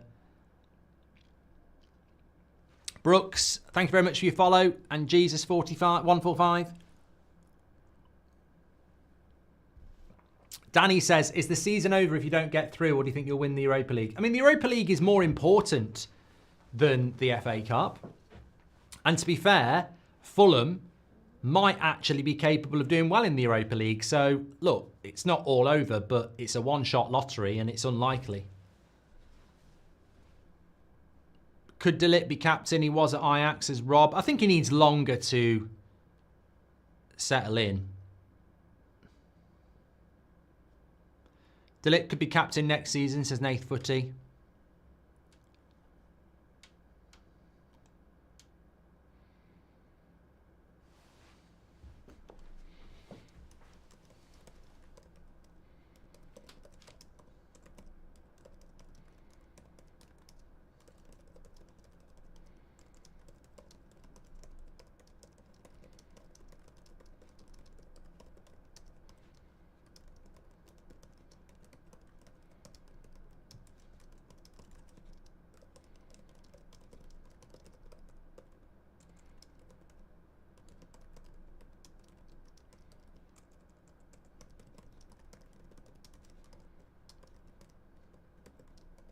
De Ligt's gone down here. Not De Ligt, Mazraoui.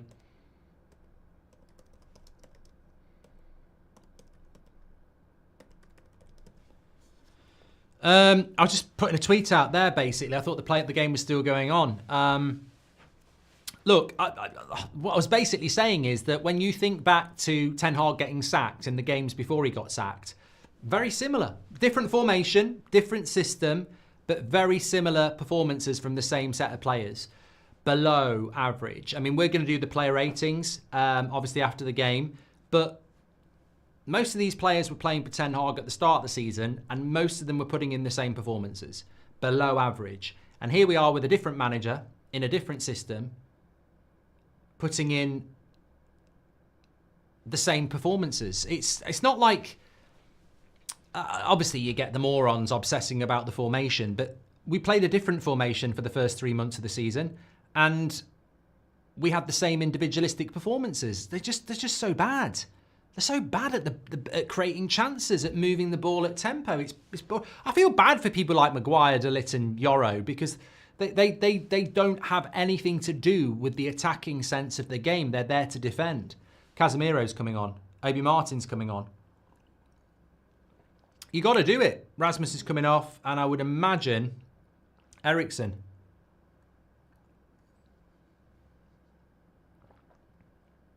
Well, if ever a star could be born, it's today. And, well, if ever we needed a star to be born, it's today.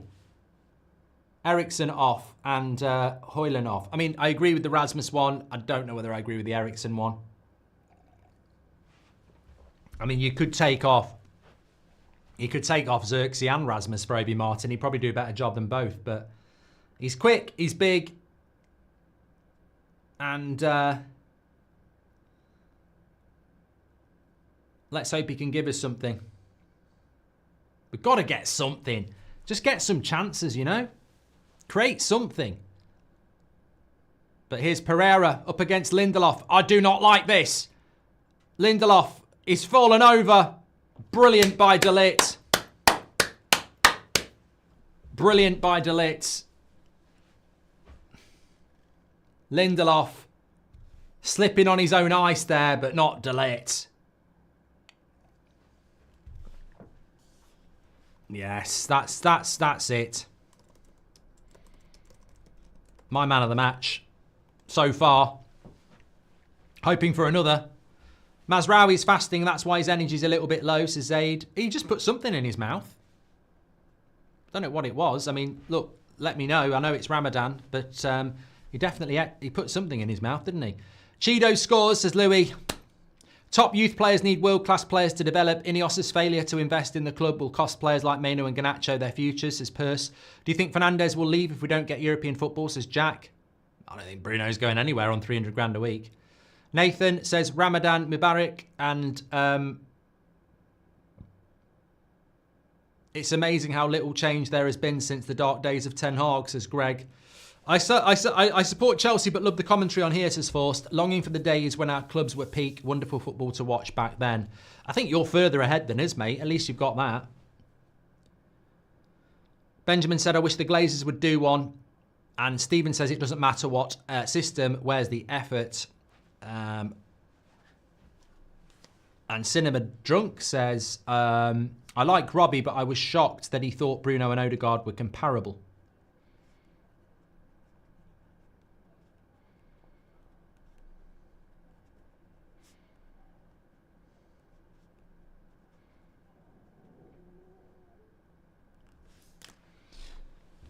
Oh, I aren't we making subs, says Anthony Jury. Well, we have.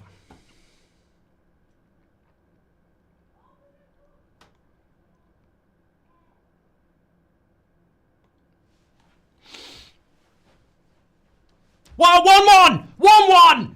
1-1! I don't even know what happened! I tell you what, I'm just not to watch the game anymore. I was sitting down when Fulham scored and Manchester United have scored. And I don't even know who did it. Have that. Shove that. Right where it goes. I don't know because I don't actually know what happened. But I do know that it's 1-1 and I don't know how it happened. I feel like I'm negating my enjoyment of this. It's Garnacho on the wing. He plays it into Dalot. God, surely not. Dalot crosses. And Bruno scores. That's what happens when you cross it first time, you prat. Dalot with the first time cross for the first time in his life. And Bruno slides it in to the bottom corner. The Portuguese connection for the Portuguese manager. And it's a big goal for Bruno Fernandes. And it's 1-1 to Manchester United. Oh, that's a big goal. Huge goal. Huge goal for Manchester United. And I bloody missed it. But huge goal that. And it just shows you what happens when Dalot decides to actually cross it first time.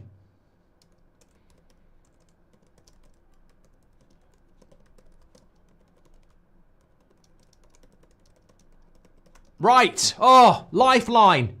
Lifeline.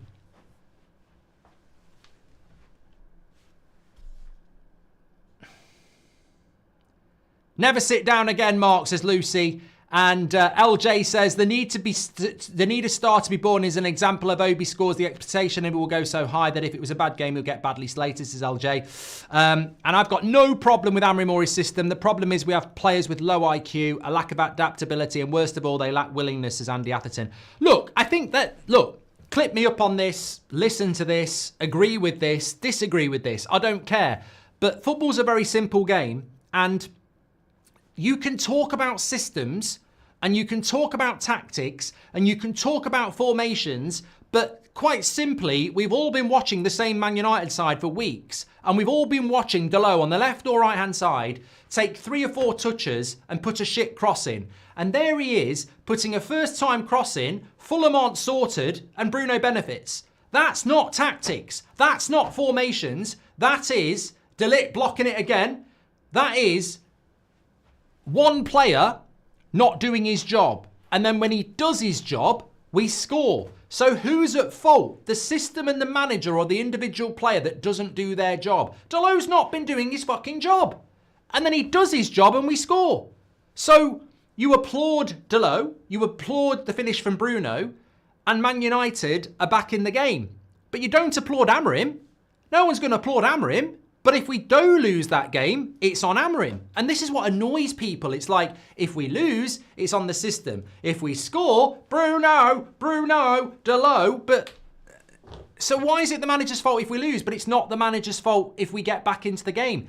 If you want system, that's what Dalot is meant to do. Dalot is meant to put that cross in, but he doesn't do it enough. And this is what annoys me when you get these ex-players talking about formation, because systematically, I watch players refusing the cross or refusing the obvious pass that Amorim's going to want them to do. Might be a bad time to praise players, but where on earth does the media find time to shoot De Ligt down? He's absolutely incredible for us, and in my opinion, hasn't put a foot wrong. Jace, I think it's disgusting. It's a lovely finish by Bruno. But look where it is as well. I mean, I know Bruno isn't a striker, but look at where that cross is. It's in the penalty box, and it's early. It's not a 35-yard shot when you've got a pass on. It's not a Hollywood ball from your own half. It's in the penalty box from a cross, which is where I think Bruno is.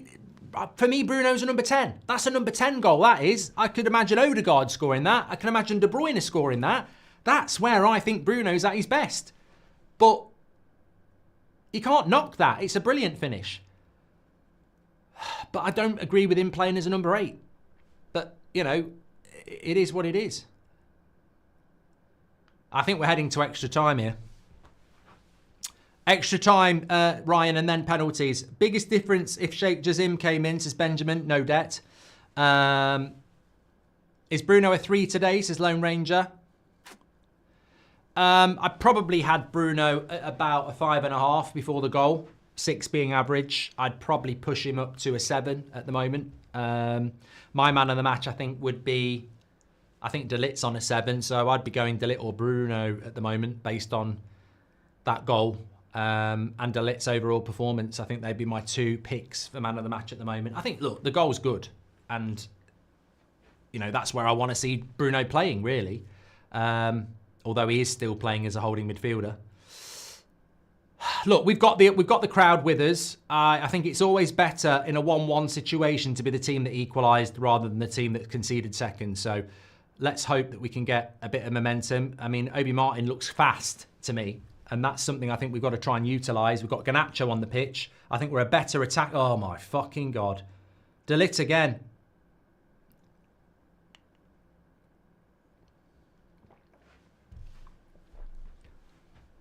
Is that De Ligt again? Maguire's in all sorts of trouble here. No, Maguire clears it for the corner, but it's De Ligt who puts him off. Yeah. They both deal with that quite well, Maguire and De Ligt. Howder's made a sandwich. They'll probably score when you are gone. Mate, I didn't even know we'd scored. I don't know what I was doing. I looked over and there was blinking 1-1 on the screen. I was like, I'll have some of that, please. I'll have that on my sandwich, thanks. Make sure you butter it, though.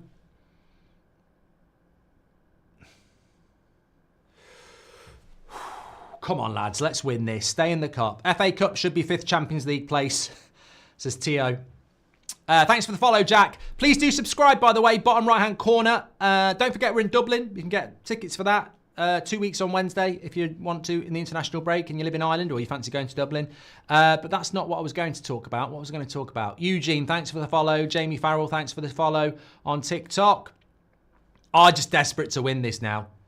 I didn't think we were going to get that goal. So we're only 200 subscribers away from 44,000, by the way. Please do subscribe, bottom right-hand corner. We're live every night at 8 o'clock, every morning at 10 o'clock. And don't forget, we've got the match reaction straight after this, player ratings, and then we've got the fan forum in Manchester after that as well. Loads to get involved in. Come on, United! Let's fucking win it. And I want to see a goal in real time, not a Fulham one. Michael Jackson FC can piss off. They used to have a statue outside Fulham. Oh, who's marking who? De Ligt again. What a header. He's a rock at the back.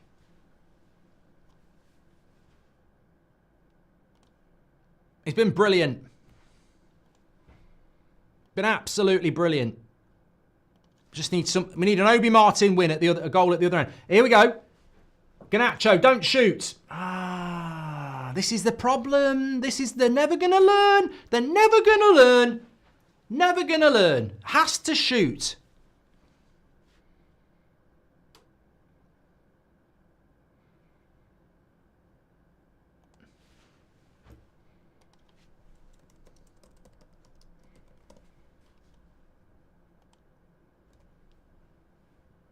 Pereira over the bar. He did slip as he shot, but he shouldn't be shooting from there. You either go closer to the goal or you pass the ball. But they're too selfish. We've seen it from Bruno with that 30-yard shot before. And we've seen it from Garnacho there. Can't wait for Lindelof to go, says Benjamin. De Ligt not in the national team is a disgrace, says Quinton, but it's to our benefit, isn't it? Thanks for gifting a membership, Graham Robinson. You're a legend. FA done that one as well. Aidan, thanks for the follow on TikTok.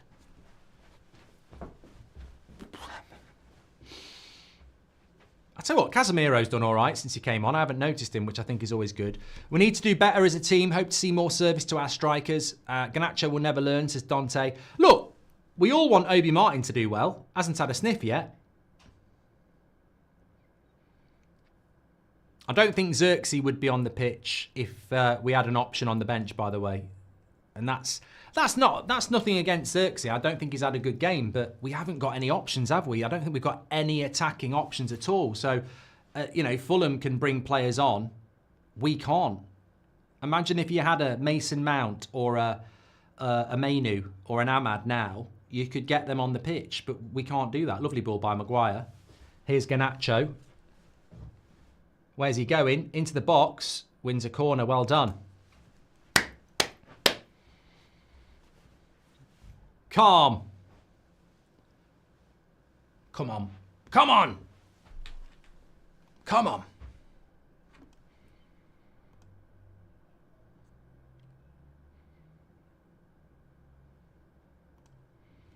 Corner ball. Put it on Maguire's head. Seb will run in if Maguire scores because he missed it the other night. It was past his bedtime. Time to put Fulham to bed with a bit of slab head. Come on. Right on his head. Bruno. My stomach's rumbling here. Oh, I thought it was going to drop on Obi Martin's head, but Fulham win the first header. Let's win the second header. Second ball. Oh, they're going to break away if we're not careful here.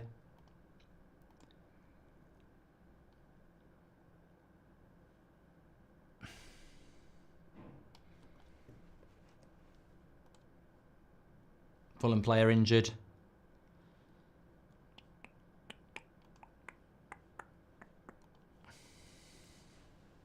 Fortnite Eddie, thanks for follow. And Layla and Nil, appreciate that. Cycle Spin, live 24 hours, children in need, raise lots, says Garfield Patterson. Amorim should start finding players for opting to not cross first time. Yeah, or shooting instead of passing, says Sir Galahad. I agree with that. If Obi scores the winner, I'll donate 5 members. Let's go get some vibes. Mate, if Obi Martin scores the winner, I'll donate 50 memberships. I'll take your 5 and add a 0 on it. Good idea. I'll try anything. I'm not sure it's going to work. Good idea, Tom Grant, though.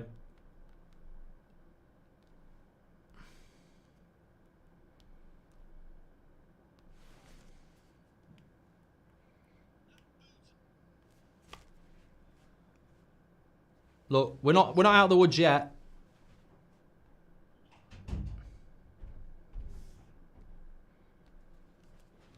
Jimenez is coming on for them. Ben Leake, thanks for the follow. Alan Mack as well.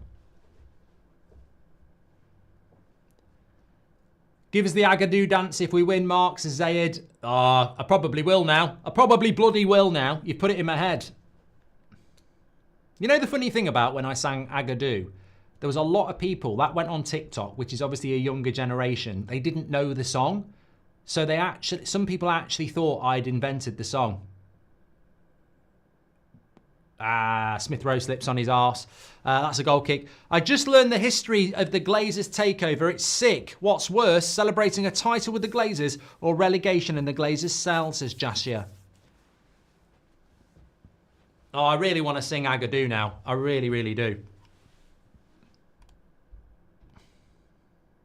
Right, it's getting to that time where you might want to start thinking about your player ratings. Remember to do our player ratings. All you got to do is scan that QR code or go through the link in the live chat or video description. United Stand Player Ratings website. Just register. You'll get a confirmation email and then you're in. Every player out of 10, 6 being the average. They've been really accurate the last few since we've been doing this.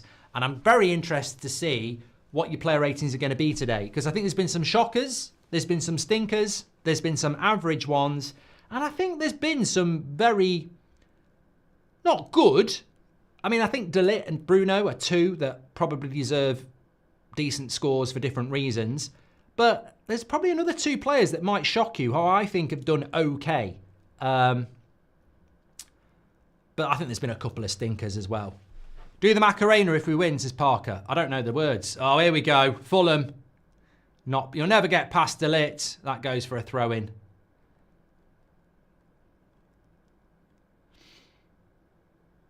He's knackered. The thing I like about De Ligt is, and I don't want to say this because it could tempt fate, is that we were told he was injury prone as well. He very rarely gets injured, does he, in this first season? There will be extra time, LeBron, yes.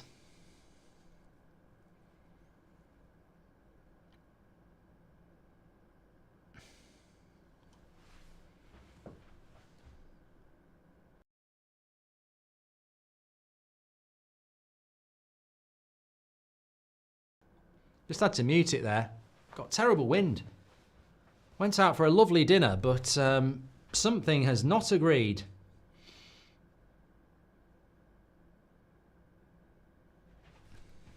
And you didn't want to hear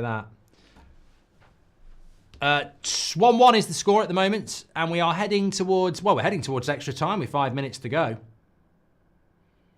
Go on, Obi Martin. Oh, I tell you what, there was numbers. There's numbers on the break. Mate, De Ligt's just beat 2 people in the air, trying to sandwich him. Well done, Delo. Keep it in, Garnacho. Well done.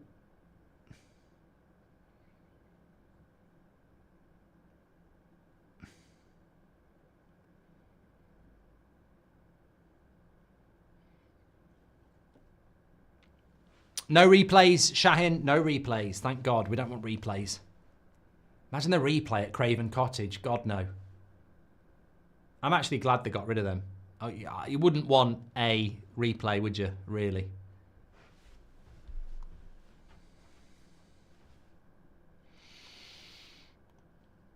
I'm not sure we want extra time, to be honest. But I'd definitely take it to stay in the tournament. Casemiro's the ball. Switch the play. Xerxes never getting there, is he? He's never getting... The ball was to switch. Could go either way, this one. I think there's space in the midfield now. Casemiro and Bruno as your pivot. There's going to be space. But there's creativity there as well. Here's Iwobi. Sorry, Iwobi. Smith Rowe, edge of the box. Goes wide. Anthony Robinson, back post cross. Maguire's going to win that. Bruno's going to clear that. And Anderson goes back to their keeper. The current crop of United players are probably selfish because of the stories they hear about legends of the past who took responsibility in difficult times, says Ash G.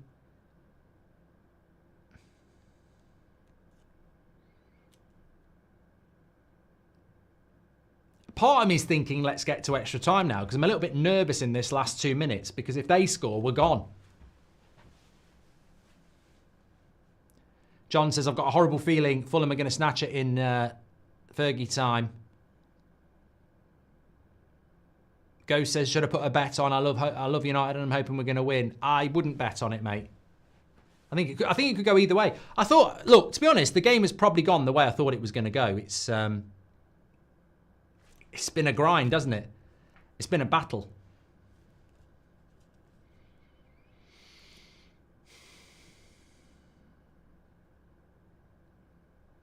Pedro says, I don't think Obi Martin's touched the ball yet. Mate, look, I'm not going to sit here and defend some of the performances of Xerxes or Rasmus, but there's a ball on here, Xerxes. Come on. Crap.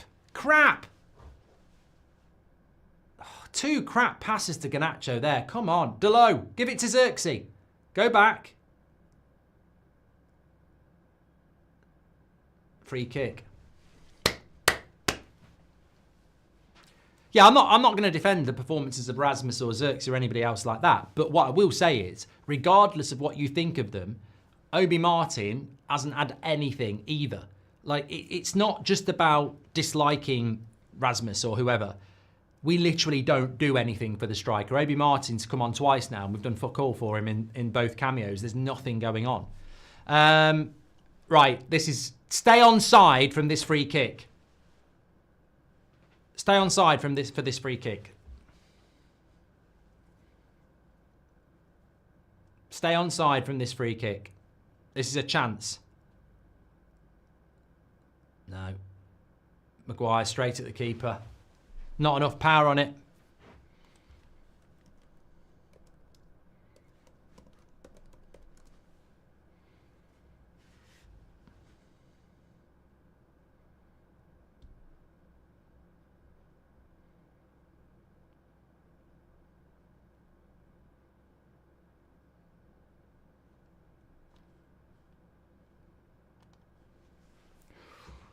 All this might scrape to get through just to draw City in the next round, says Ryan Taylor. But you got to be in it to win it. You can't give up. 8 minutes. 8 minutes. Not even 90 minutes and these lads are dead, says Millsy.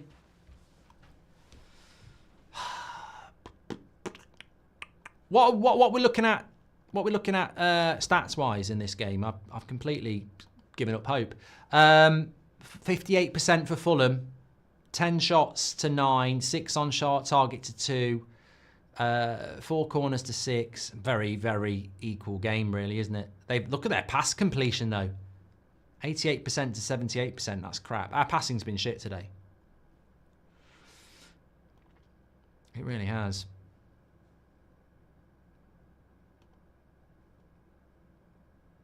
Another player down here. Well, the players are all having a drink. If you're having a break, get your player ratings in. Links in the description. Live chat. Mark every player out of 10, 6 being the average.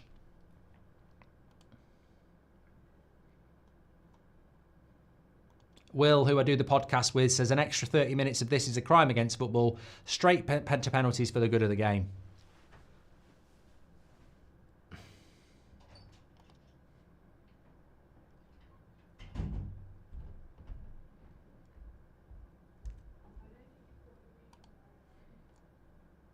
All this might... come on, get on with the bloody game. Some of us have got stuff to watch tonight. It's Sunday night. I want to watch Songs of Praise. I've got it recorded.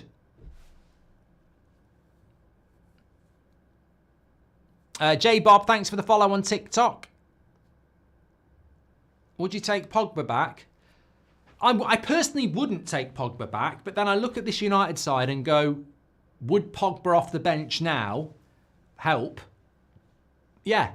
But then again, I think Danny Drinkwater off the bench now would help. Something off the bench would be useful. So, yeah.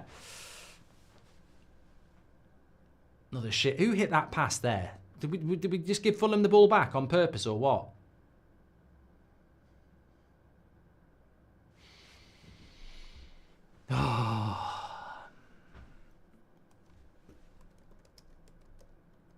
Could go either way, this. I've said that 100 times. Oh, here we go. 4-0. Sociedad lost to Barcelona. Yeah, somebody did say that before, to be fair. Repetition.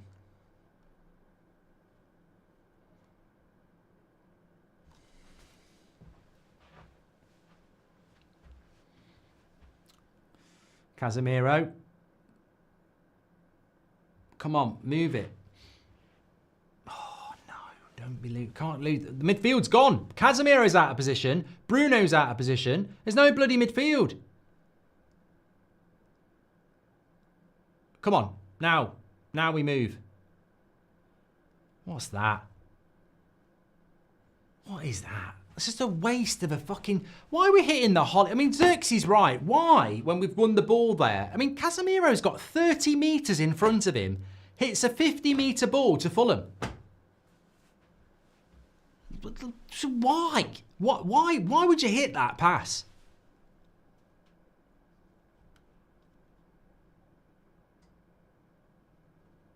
Jason Briggins says, with what Starmer just committed to, we're not even going to get to the end of the season. These players will be on the front line.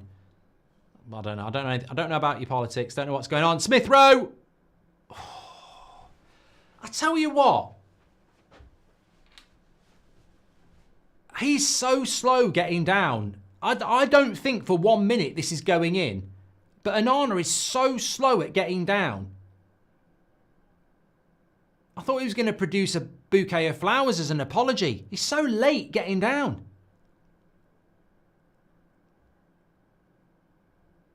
He ain't slow. He's so slow. It's a good save, but he's just slow at getting down for crosses. The fact that looked close.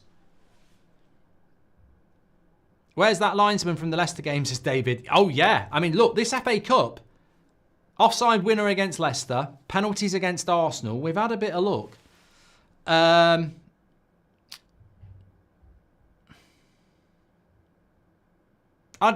do think it was a good save. I just think he's really slow at getting down for low shots.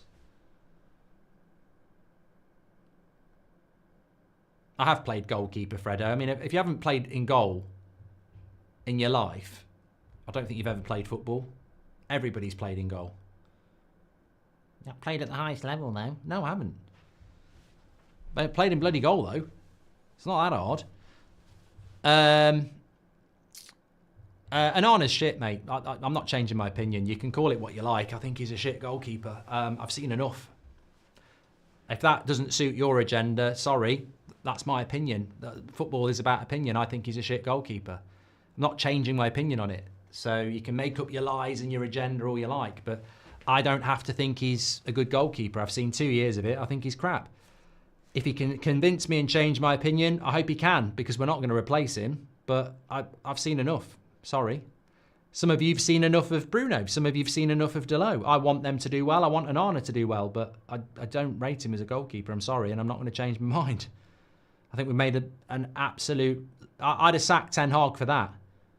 getting rid of De Gea on a free to spend £50 million on Onana. But look, we're not here to talk about that. That's a different topic that we've spoken about before. He could be a hero. He could save penalties.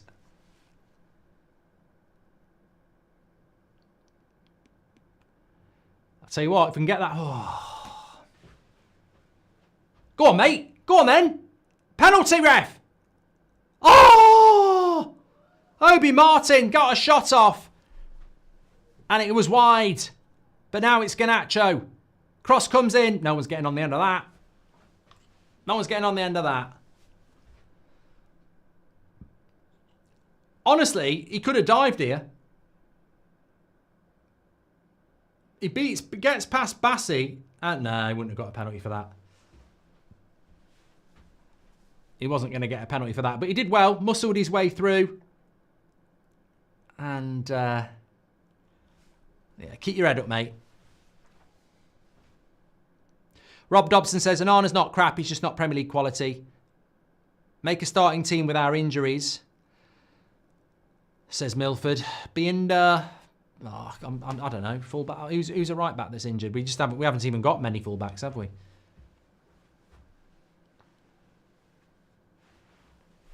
I know what you mean, though. HC says, Onana hasn't changed since his first game where he was let off on a penalty. That should have lost us the game. Pure luck if it's a clean sheet, says HC. I mean, he's not terrible. I just don't think he's good enough. I don't know why we're talking about Onana, actually, because he's been all right in this game. I'd probably give him a 6.5. I don't think he's done anything wrong in this game, to be fair. Extra time is coming.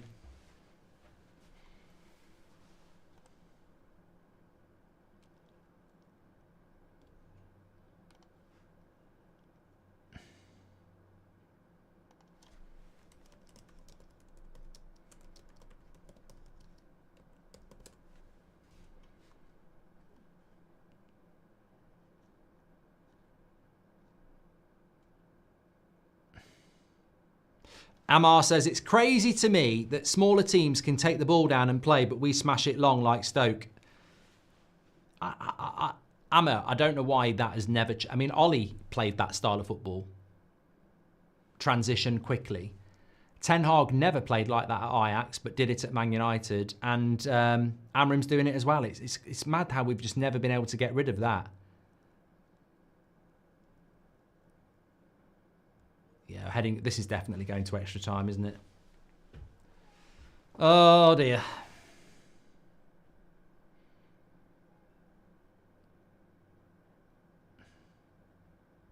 Or is it? Well done, Delo, there. Come on, might be another one. Nice play. Xerxes. Go on, roll it into... Go on, Garnacho.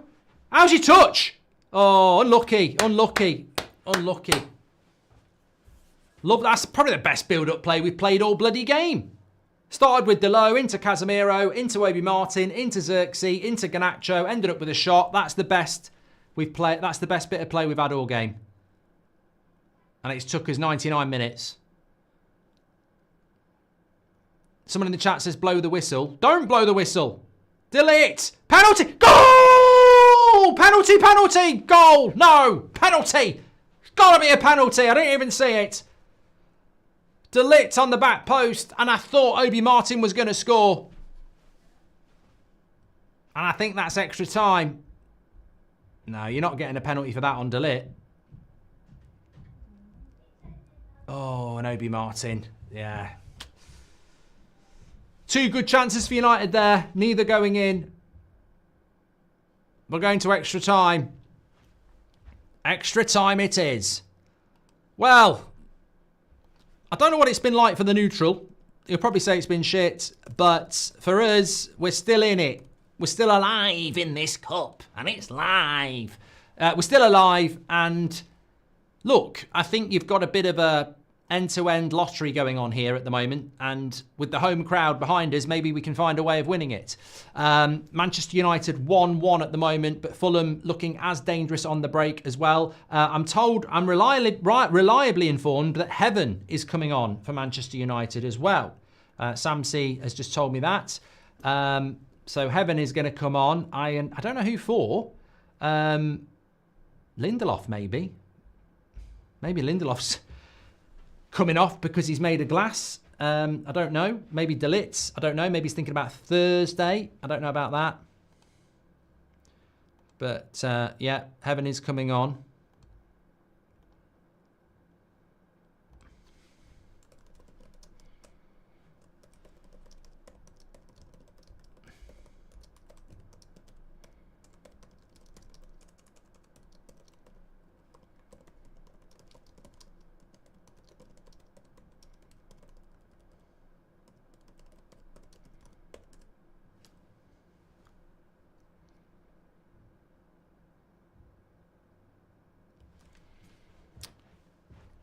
Alex Calsel says, we are so indisciplined, chance to win the game when we start smashing the ball as long as we can.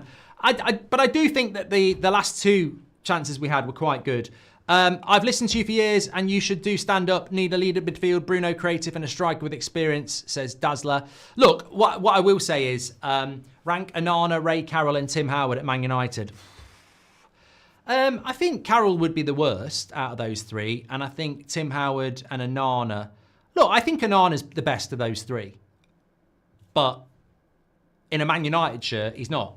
I'd say Tim Howard probably did better in a Man United shirt. So, but look, I think Onana's been okay today. I mean, that's a bigger conversation. People said De Ligt was slow. What a load of crap, says AJ Rankin. Crazy to me. We've done that from Amar as well. I'm just going to say that I think for me, that where we are as a football club, and I think many Man United fans will understand this, is that if you're not a Man United fan, we're a really hard watch because we're not very good. And what we're trying to do this season is something similar to what we did last season. We're trying against the odds to battle and get something our performances don't deserve. We're just trying to stay in the fight. We're not going to entertain. We're not going to play well. We have got injuries. We have got a manager that's trying to implement a new system. But we're not going to blow teams away. We're not going to play well.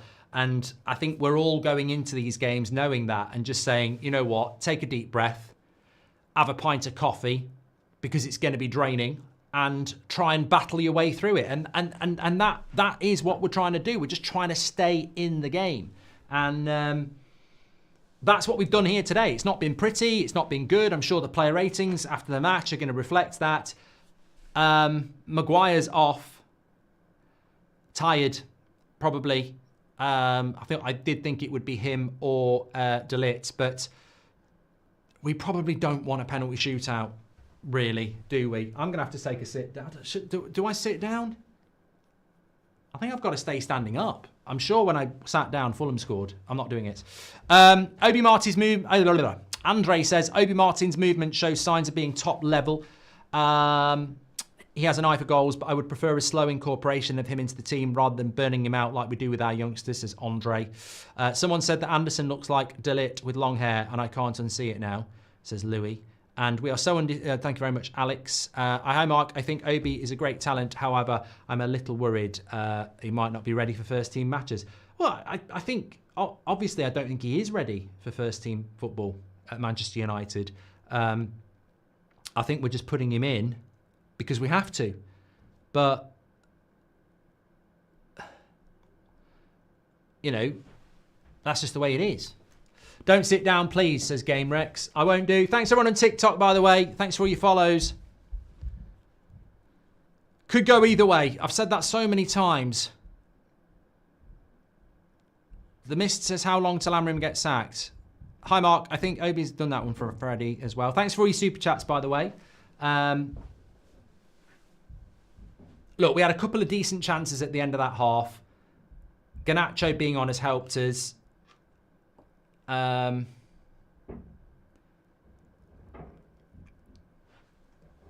Look, Onana could be the hero here.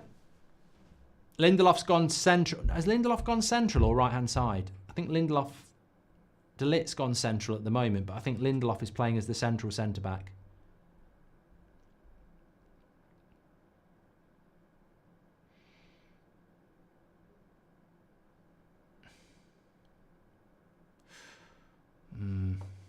Be careful giving the ball away.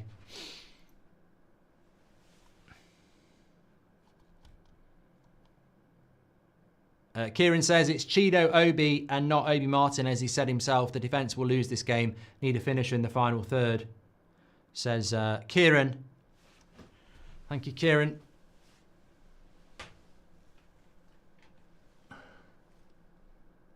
Fulham on the attack. It's funny how Delit there doesn't trust Onana, so he boots it clear himself. Really, I would have just given that in to him.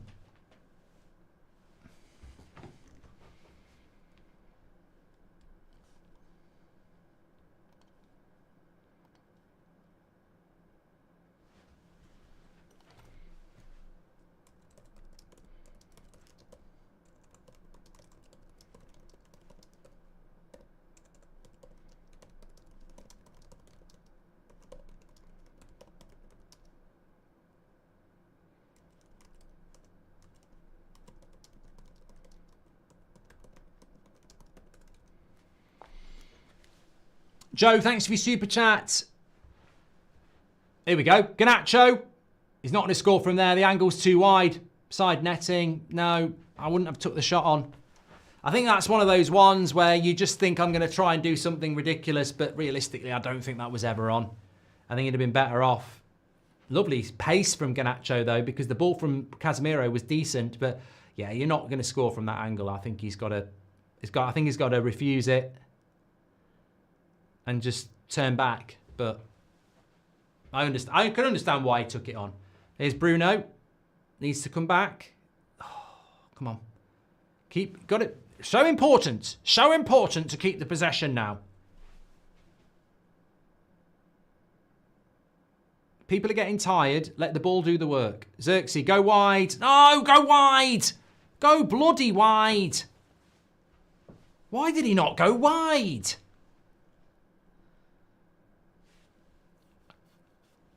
Omar says, as an Egyptian, I've seen the potential of Mamouche from watching AFCONs. He was better than Salah at times. How could I see that but not our scouts? That's not just on Man United though, Omar. I like the look of Mamouche, and I don't know why he's ended up not being competed for by other clubs. Can you shout out Ronnie and Loy, says just Rooney things. Use the force, Obi, says Joe. I feel sorry for Ruben. This Man United team is like playing chess with pawns only, says Tapang. Thank you very much. I think Maguire went off. I had no idea, because I think it's just tiredness, mate. Really. You know, I wouldn't want to take Maguire or De Ligt off, but obviously in the modern game, it gets to a point where you're absolutely knackered.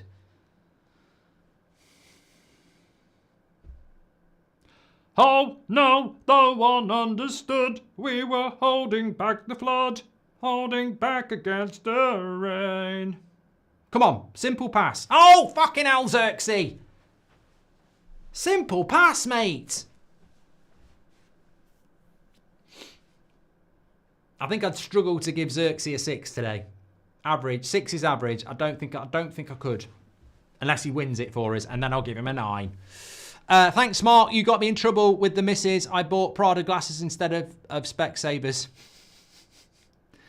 Yeah, Andy, they're not the cheapest, are they? But it got me with the red on. That's why, really. I did say, do you do the red on with Specsavers own? And they were like, no. Oh, what a ball. Oh, I'm thankful that Anthony Robinson didn't control that first time, because he would have been in.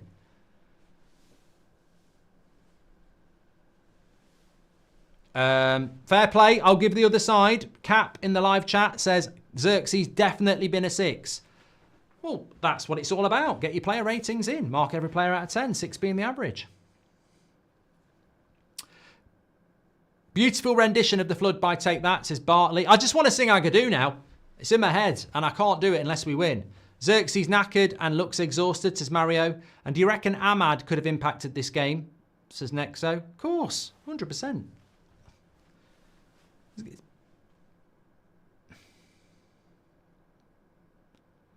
Do you want a penalty shootout? God, no. Junior David, thanks for the follow on TikTok. No, absolutely do not want a penalty shootout. At Arsenal, it was like win-win, because we'd played with 10 men and the pressure's on them. But here, at Old Trafford, it's a difficult one.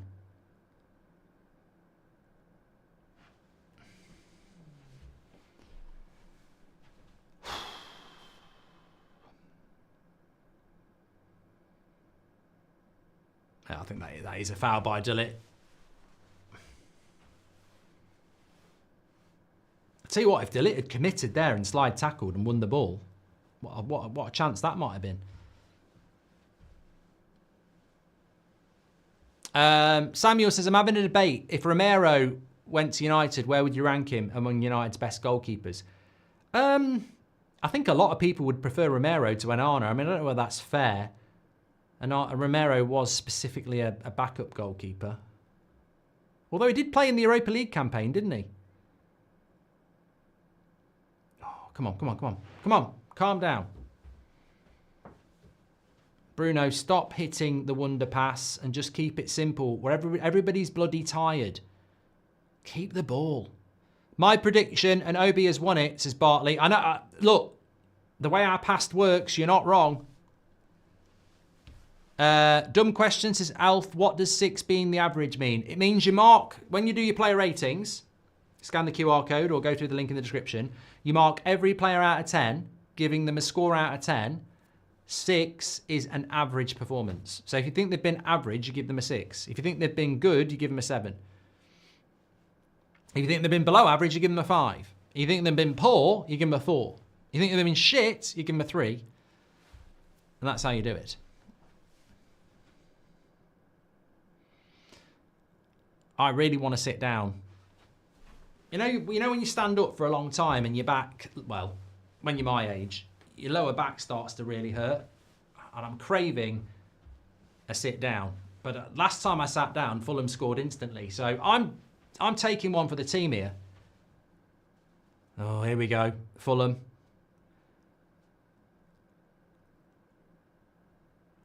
Anyway, we've got this Heaven playing, haven't we? I mean, I've not noticed anything from him yet. Delete. My man of the match.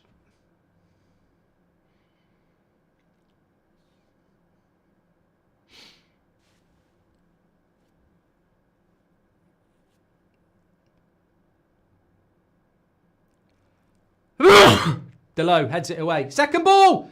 Bloody hell. Watch out on the right-hand side. Delo, you've got to win that. Well done, well done. FC boys, thanks for the follow. Bruno, simple pass. Garnacho is free on the other side. Garnacho is free. Give him the ball. There we go. Give it inside. Give and go. Give and go. Give and go. Give and go. Give and go. Well done, Delete. Brilliant interception. Bruno. Oh, B. Martin's first touch was off. Brilliant interception by Delete. Won as the ball high up the pitch again. Bruno gave it to Obi Martin and his first touch wasn't great.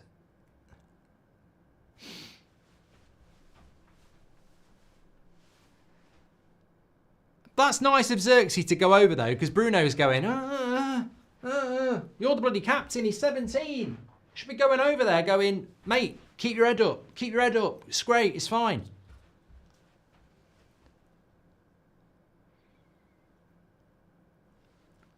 Should be sponsored by. If there's a lip brand out there, I won't tell you which one this is, but I do a lot of talking, moisten the lips, which is probably what I do for a lot of people watching this show. But that's another story. Obi is going to win this for us, says Red Whistle. I hope so. We're nearly at, well, 5 minutes to go here. Delit's been fantastic. He's definitely going to get my man of the match. Unless there is a hero. There could be a hero. We're holding out for a hero. Come on. Did you know, actually, the first weekend back from the international break, so we play Arsenal next weekend, then we play Crystal Palace, then it's the international break weekend, then the weekend back is normally a game. We're not playing unless we're in the FA Cup. It's an FA Cup weekend. So if we get knocked out, we don't play for the international break weekend and then the first weekend back. So I want to win anyway, but I also want to be bloody playing games.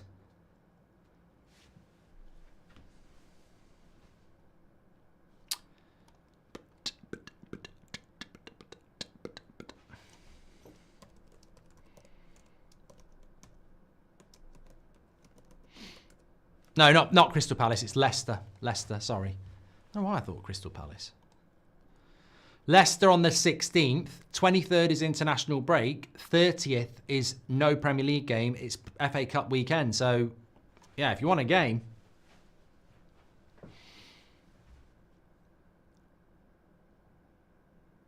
Bruno overhit the pass anyway, and then Obi gets the blame for it. Gibney's Malahide, says Connor. Lovely pub.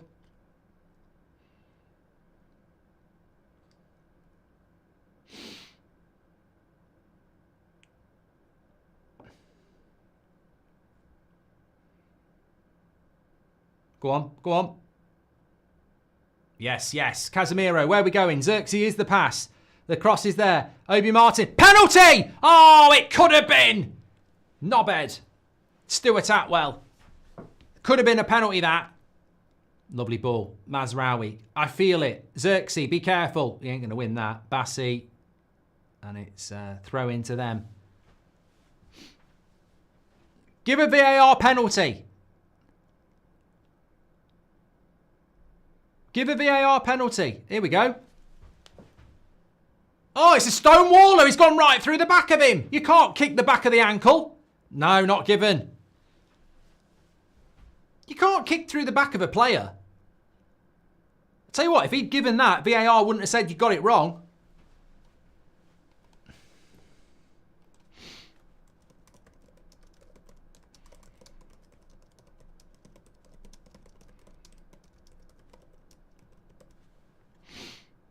They make the rules up as they go along.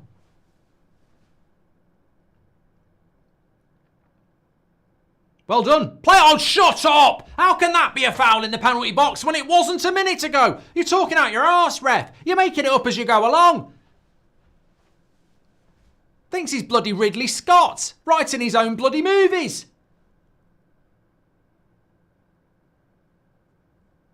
Well, it ain't Gladiator, I'll tell you that. It's Shaminator. It's an absolute sham. How can you give a foul for that and then not give a penalty as a foul?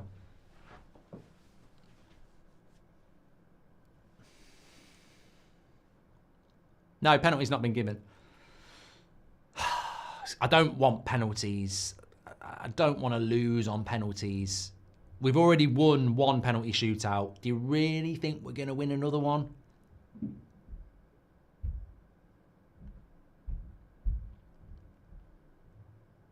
United fans don't look like it. They're looking nervous.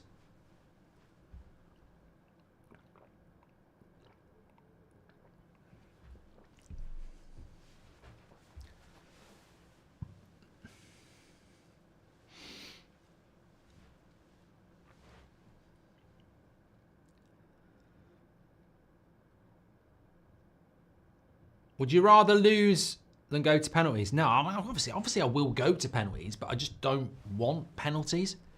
1 minute added on at the end of the first half here.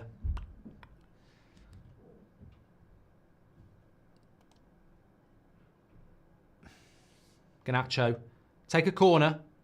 No, it's not going to be a corner. He's going to clear it. We'll have that second ball, though. We'll have that second ball. Casemiro. Keep going. Run. Sprint. He's in. Go on. Oh! Leno makes the save. Obi Martin a little bit unlucky. He's telling the crowd to get up for it. We already are up for it, mate. Just do your thing. And everybody sing. Tell you what, he took that one a lot better. That's a good save by Leno.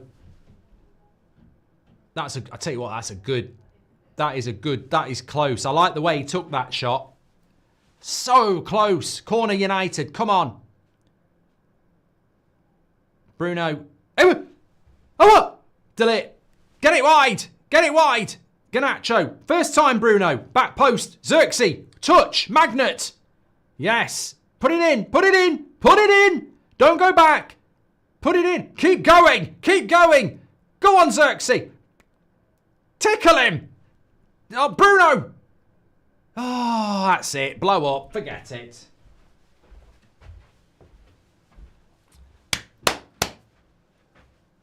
So close from Obi. Lovely finish. That was the moment. That was a great save by Leno. Great save by Leno, to be fair. That I'm getting excited. I can feel it. I can feel it. I feel it in my fingers and I feel it in my toes. And somewhere else. We can do this. We can do it. Come on. Stretford end second half. Big chances incoming, says Lee Berman. Favourite Man United biography, says Zach. That's caught me on the hop. I love you, but stop the songs. I can't get steps out of my head. Great show as always, says Tracy Taylor. What's your view on eggs, Mark? I quite like poached eggs, trucker. Bruno overhit the pass to Obi, then cries about it, says Eden. Thank you everybody who's watching, by the way. Thanks for the follow, Mr. International on TikTok. Please do subscribe on YouTube. We are very, very close, I'm told, to 44,000 up there. Bottom right-hand corner to subscribe, we're only 10 away. Thanks everyone who's tuning in. Don't forget your player ratings. We're doing the player rating show straight after this.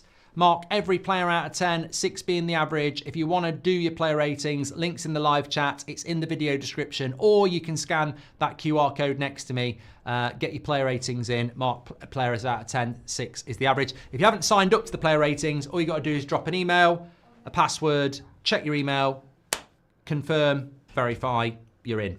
And then you're always in for future weeks then. Obi has been a handful, says Mason. Well, hopefully he'll give us a handful more. We're hungry for more. I think we've got an opportunity here. I think we've been the better team in extra time, but obviously there is still time. Are Fulham sort of holding out for penalties now, you know? Is that what they're here for? Will we get Agadoo?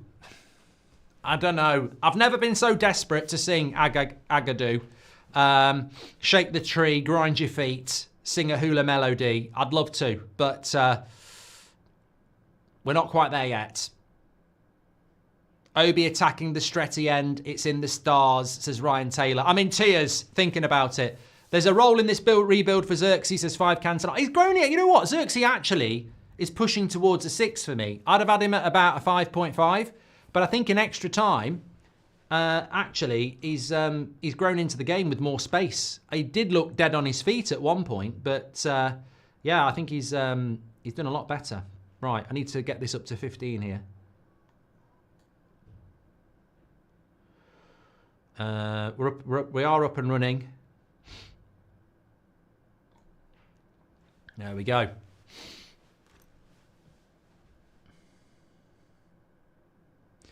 United mates who want to come in harmony, says Alan Hansen. You look cute today. Delicious, says Matt. Okay. Popular opinion, Obi has been better than Rasmus, says Kartik. I don't really see what the relevancy of that comment is unless you are just trying to make an agenda out of something, because Fulham have just... Oh, God.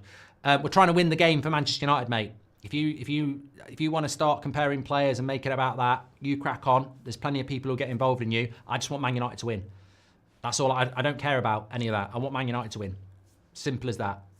I don't care about Bruno against Pogba or whatever else you want to do. I just want Man United to win. Pay attention to Obi's positioning. It looks good, says Emil. And if we lose this, it's Ineos's fault. If we win this, it's despite Ineos. They fuck themselves because they saved the Glazers and just want to profit, says Gummy. Thank you very much. Terence Trollope, welcome to the Members Club. Thank you very much. That's lovely play by Martin. Obi. Here's Garnacho. Garnacho. Oh. It's the greed. Greed is the problem. It's the greed. Everything about this build-up's really good. And now the cross needs to go to the back post.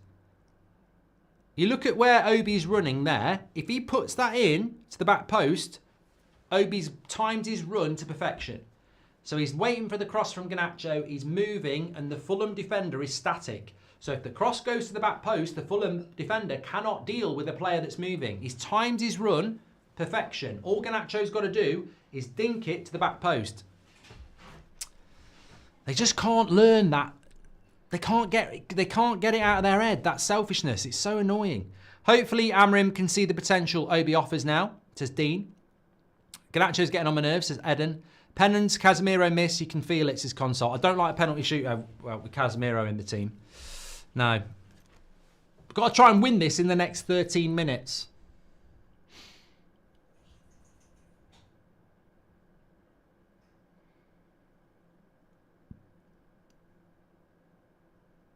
Give him a pass. Oh, lovely play by Casemiro. Right, carry it, Bruno. Carry it, carry it, carry it, carry it now. Get rid of it. Garnacho into the box. Don't shoot again. Go. Oh, penalty. Free kick. Come on. How can that not be a free kick? Mate, that looked like a stone wall free kick. Get out. Delete. Brilliant tackle. My man of the match. Have some of that for free. Delit's gone down as well. No, he's up. Xerxes, lay him in. No, no, no. Yes, yes. Casemiro, get out of the bloody way. Why is Casemiro taking the ball off Obi Martin? He's quicker than you, Grandad. He's quicker than you. Get out of the bloody way. Why is Casemiro taking that off Obi Martin, who's fast? Daniel Whittaker says, surprise, surprise. BBC didn't even talk about the Obi penalty. Lineker saying they're all waiting for penalties. Rubbish analysis as always. Yeah, we're not playing for penalties.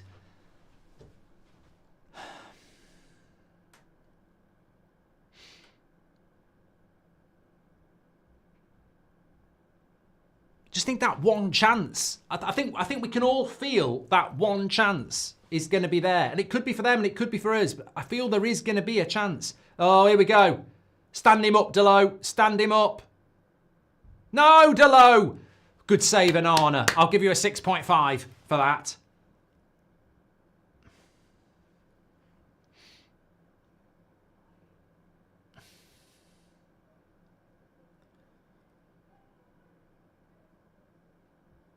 Oh, come on. Pass, pass, pass. Casemiro, little dink. Oh, what's that? Who's that to? Don't let Robinson cross it.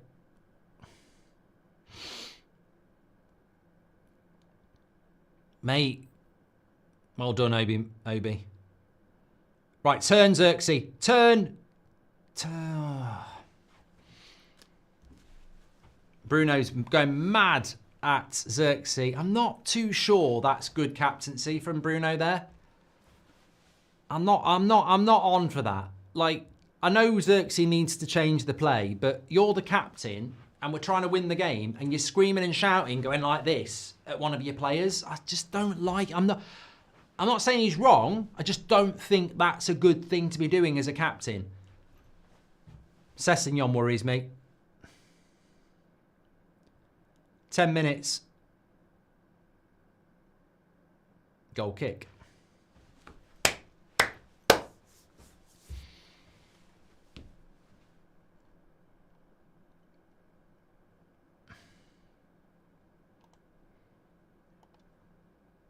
Love watching Chido. Ball seems to be glued to his feet. Love it, says Araki. Just a question mark. Do you think Casemiro has the legs and doesn't want to use them or just doesn't have the legs to keep up? No, he's lost the legs.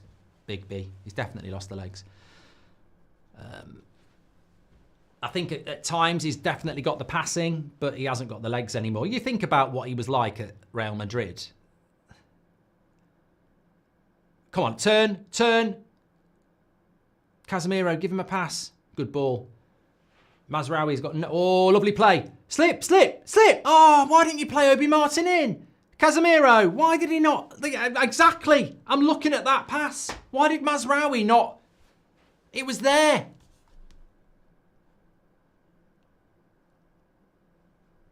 It was literally there.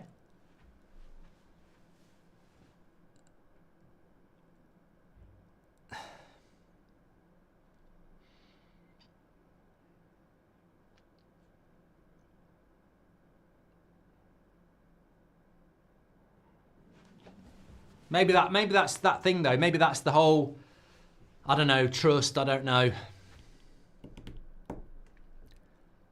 It's going to be there again in the next 10 minutes. I think Heaven's done all right at the back. Go on, push into the space, mate. Carry it. That's it. Natural left footer. Got to go wide right here.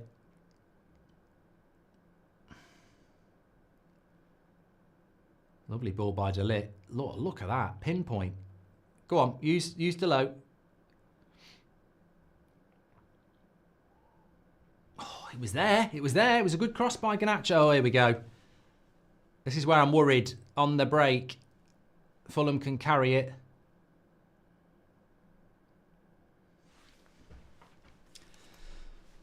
Do I not want penalties? Bruno's woken up but needs to stop being a dick. Says no. Bruno's had a good game, no retreat. He's had a good game. I just don't like the way he throws his hands up at his own players at times. I think it can be a little bit... We can't be critical of Bruno yelling at Xerxes and then later say we wish we had Roy Keane in the team, says Michael. Well, you can have your own opinion, can't you? That's up to you. Don't tell people how to think. I think he's had a good game though, Bruno. I'd give my man of the match would be De Ligt. Oh, here we go. Corner to Fulham. I don't need this. I don't need this.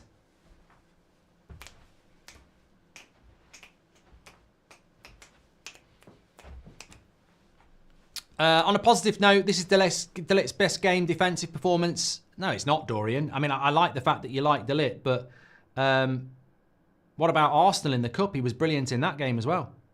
I think he's had I think De Ligt's, I think the problem is there is this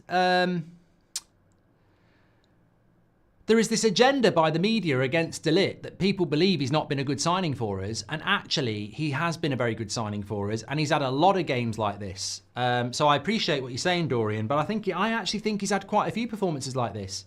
I thought he was brilliant in the Arsenal game in the Cup as well.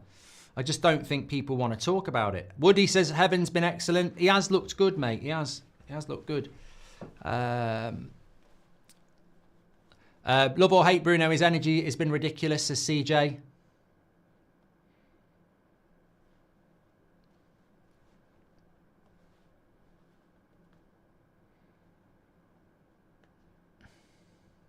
Chido was there, but Mazraoui didn't pass because we can't do simple passes, let alone through balls, says Shiam.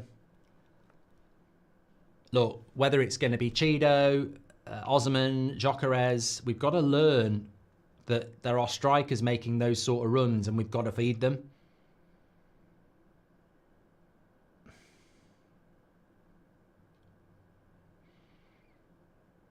Delo clears it. Are we heading towards potential penalties now? I think Fulham are having their best bit in extra time. Oh, well done, Xerxes. Right. He needs a pat. He's not going to... He's lost it. He needed to get rid of that. I know people are tired. Right, now, get rid of it. Get rid of it. Fucking get rid of it. Why can't we just get rid of the ball? Why does everybody have to hold on to the ball too much?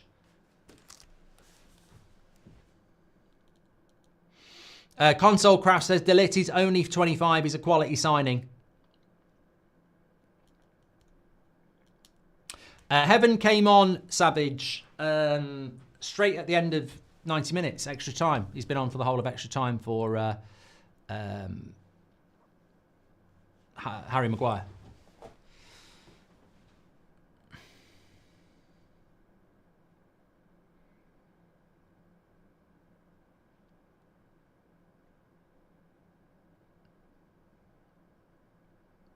So 1-1, 4 minutes to go of extra time. Fulham, De Ligt, Fulham. Oh, they've got options here. We haven't got numbers back. Interesting ball. Mazraoui does well. Casemiro, little flick. Bruno, lovely. Give him a pass. Xerxes. Look, I don't think any of these players are doing anything wrong. They've been playing for nearly an hour and a half, no, longer than that, nearly 2 hours. So we can't be overcritical of tired minds and bodies. I do just feel that there is and we might run out of time, but I do feel that there's just one little move that's going to open this Fulham defence up. It's just whether we're going to run out of time.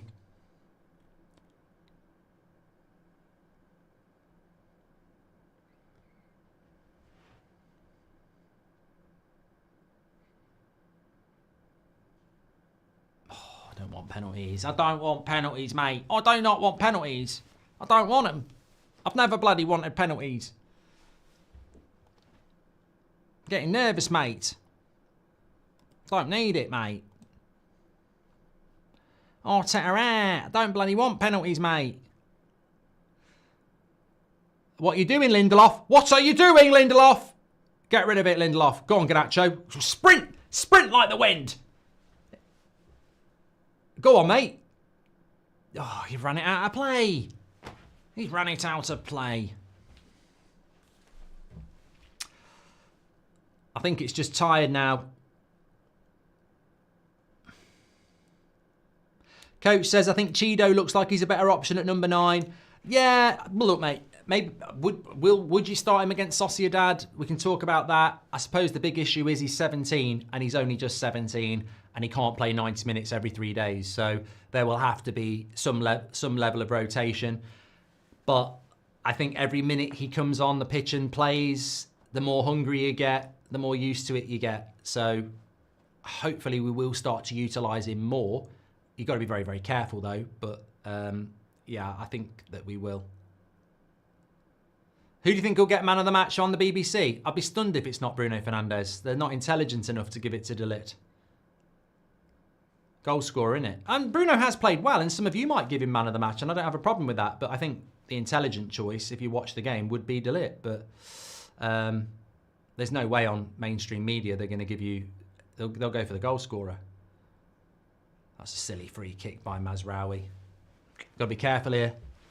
It looks like it's penalties or a Fulham winner then. That's right on the edge of the box.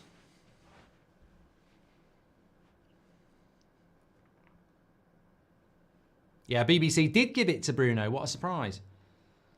That's the mainstream though. We're not mainstream, are we? We're the future. We're the proper conversation where people actually do watch games. Bruno, man of the match, Mark. What do you think of that? I don't mind you lot giving it Bruno because... But they'll have given it Bruno because he scored a goal, which is what used to happen about 40 years ago.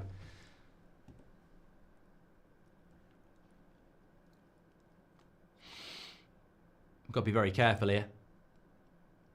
Willian, 30 seconds to go. Straight at the keeper. Right, Anana, this is going to be your chance to be a hero. 30 minutes, penalty shootout. Is there any... There's 1 minute added on. I thought they might give it to Calvin Bassey, says Quackworth. How on earth is Sander Berg not man of the match? I don't really look at Fulham players because I'm too red-tinted glasses when I'm watching United. If it was Fulham against Chelsea, it might be a little bit different, but... or Fulham... If it wasn't United, I don't know for Fulham. I don't watch the opposition in depth enough to know their players.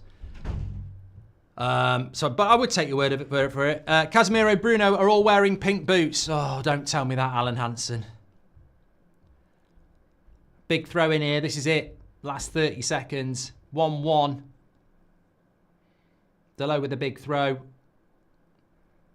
And Fulham actually are going to end up attacking here.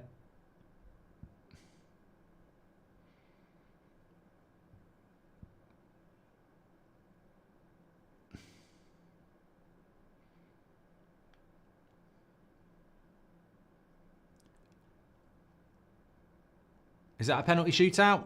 Yeah. Player ratings. Mark every player out of 10, 6 being the average. I think you can do your player ratings now. Penalty shootout, really, does it really make any difference? Maybe with your goalkeeper score. Maybe with your goalkeeper score it will do. But look, we're still alive in the cup. And I suppose that what I would say is... I don't think we can have any complaints about a draw. I don't think we can. I don't think we did enough to win it. I don't think we did enough to lose it. And I think a penalty shootout is probably about fair. I don't think Fulham have done enough to lose that game either. It's been a battling Man United performance. It was a battling performance against Ipswich. It was a battling performance against Leicester. It was a battling performance against Everton. It was a battling performance against Arsenal. And that is basically what we are. We're not getting performance. We're getting battling performance. And I think because of that, you've got to give the players some credit that they actually are fighting. There's a huge, huge technical issue, of course. And I don't think Amorim can be critical of many players today for their effort. But obviously there's a limit to their technical ability that holds us back. And that's why we don't get good performances. We get battling performances. And we've got to try and battle again to stay in here. It's a lottery. It's an absolute lottery. I think Leno's a decent goalkeeper. But realistically, it's going to come down to the penalty taker. Every penalty should be a goal. If you take a penalty well enough, a keeper can't save it. So realistically, yes, the goalkeepers always have the opportunity to be the hero, but we've got to take good penalties. We took good penalties against Arsenal. We need to take good penalties here. I just don't want to see Casemiro walking up like he did at Wembley and passing it down the middle. Yeah? Thanks to everyone who's tuned in, by the way. We've got loads of people watching on TikTok, loads of people watching on YouTube. Thanks for the follows on TikTok, your arm in there. And thank everyone who's subscribing on YouTube as well. Remember, we're live every morning at 10 o'clock. We're live every night at 8 o'clock. We've got the match reaction show coming up after this. It's been a long old evening. We've been live for nearly 3 hours. No, we have been live for 3 hours. We started at 4 o'clock. I'm going to stay standing up for penalties, but hopefully it's a good thing. I can't give you any predictions. I've got no idea how this will go now. Yeah, absolutely none. It's a lottery, and some might say, I want to sing Agadoo. I want to sing Agadoo, really do. But some might say, look, how many times can you roll a dice on a penalty shootout? You beat Arsenal on a penalty shootout. You can't survive on penalty shootouts. Hopefully we can. Can you shout out my daughter Bella, who loves Man United, says Mark Doyle. Shout out to Bella. Anana, no chances he saves one, he's useless, says Aldo. Sir Jim Radcliffe says, I prefer mainstream media, much nicer to me. Thank you very much. FA Cup draw, watch along. When is the draw? I presume it's tonight, or is it tomorrow? I don't know. A few people say that they've got a horrible feeling we're going to lose this. I don't like penalty. I don't have a great relationship with penalty shootouts through the years.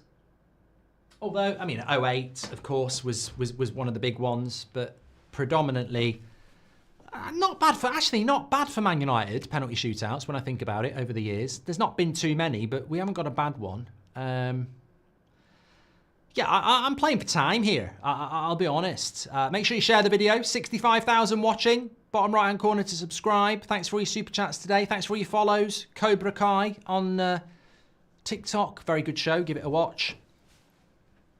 Yeah, England are normally bad. It was Binder against Arsenal, wasn't it?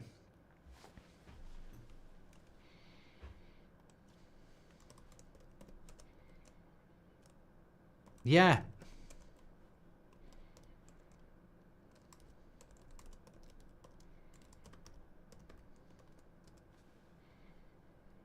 Bruno steps up first.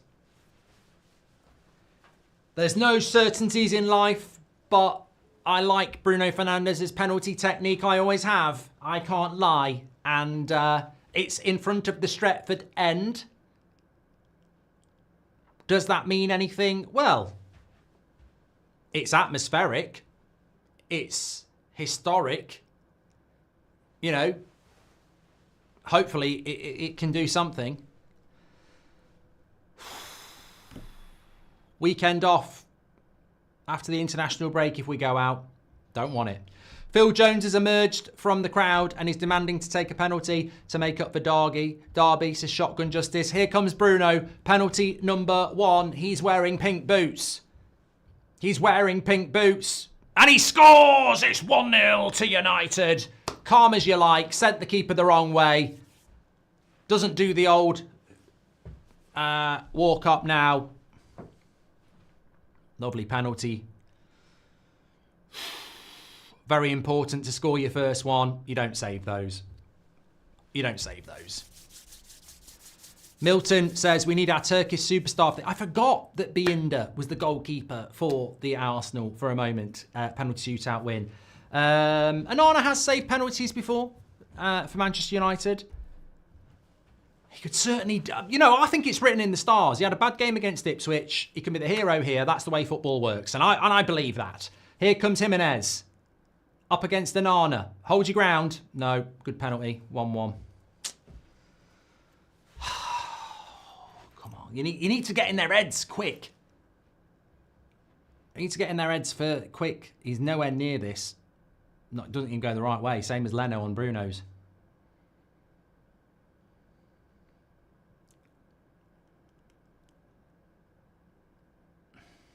Delo.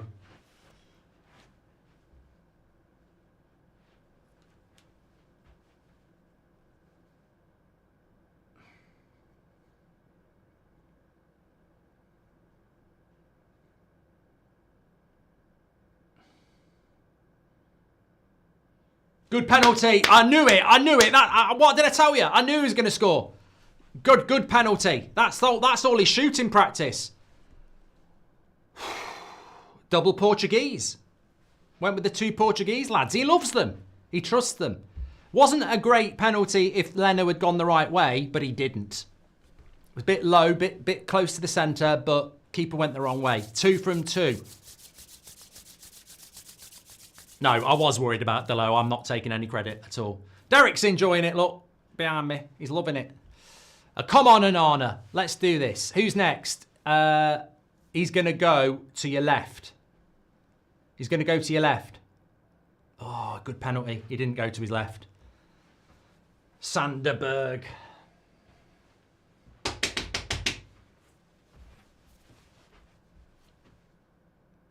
What do you think? You know what? I've got to do a match reaction after this. If we lose, what do you think? Unlucky. Not. Oh no! He's giving Casemiro the 3rd penalty. Amorim, do your bloody homework. Did you not watch Wembley? Why would you let Casemiro take a bloody penalty? He better not bloody pass this down the middle. I'll tell you what, this is a risk. Wow, what a penalty. Never in doubt. Never in doubt. 350k. Worth every penny. Woo! I've got a good feeling. Well, no, I'm not going to say anything. The people I'd be worried about are scoring. Good penalty. I tell you what, he definitely didn't take it like that against Coventry. He hated Ten Hag. He bloody hated Ten Hag, you can tell.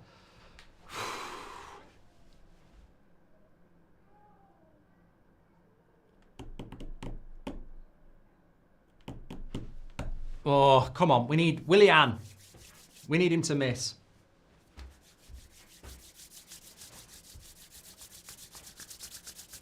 Willian, he's going to go to your right. No. Those penalties should be illegal. Those penalties should be illegal. He shouldn't be allowed to stop and wait for the keeper to move. You little cheat. You know, you shouldn't be allowed to do that. You shouldn't be allowed to stop you shouldn't be allowed to take those penalties like, oh, Lindelof, what's going on? Why not Garnacho? Why not Xerxes? Why not Obi? Like,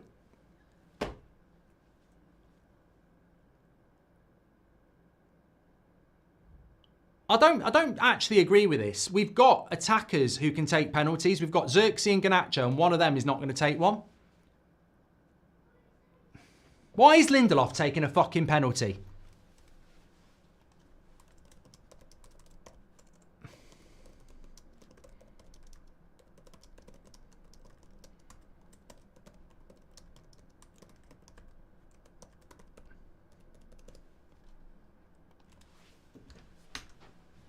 Why is he taking a fucking penalty? It's shit. It's a shit penalty. I'm not interested in. I fancied taking one. You fucking shit at them, mate. Why is he taking a penalty? We've got Xerxes and Garnacho. They're forwards. Anthony Robinson won't miss. Fucking hell. You're having a fucking joke. Why is Lindelof taking a bloody penalty? That's the mistake we made in 96 with Southgate. Oh, I feel like taking one. Sit down. You're a bloody centre-back. There's a reason. Why is Lindelof taking a fucking penalty? Absolute amateurs. Amateurs. You know what? Garnacho didn't want to take one. Well, now we know, don't we? Garnacho didn't want to take a fucking penalty. Fucking hell. That is just bang out of order. That is ridiculous. So basically, he's either not wanted Garnacho to take one, or Garnacho's not wanted to take one. And Xerxes misses as well. Fuck off. Fuck off. Absolute cretins. Fuck off. Absolute twats.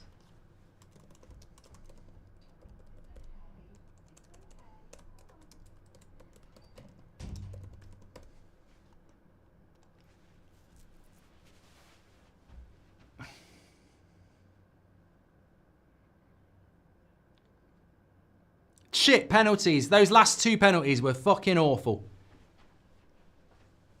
Awful.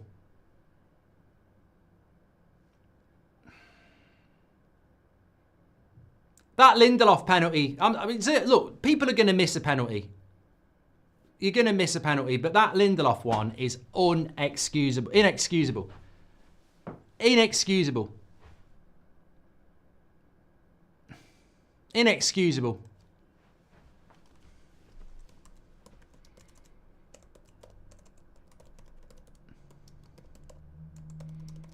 Well, we've got match reaction, player rating.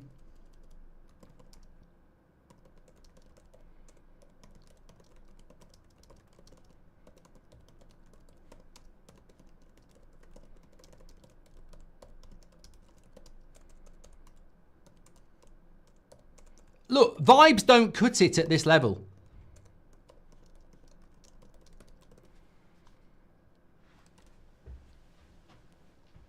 I will mention it in the match reaction because it will get lost at the end of this.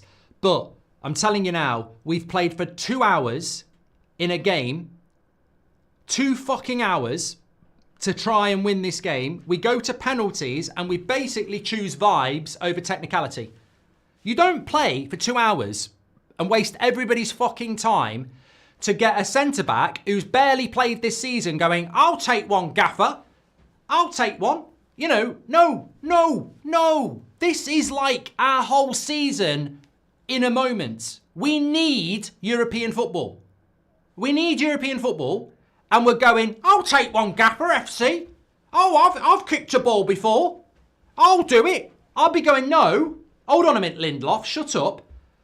Garnacho, why aren't you taking a penalty? You were one of our technically best players. Why aren't you taking one? Who else could have took one?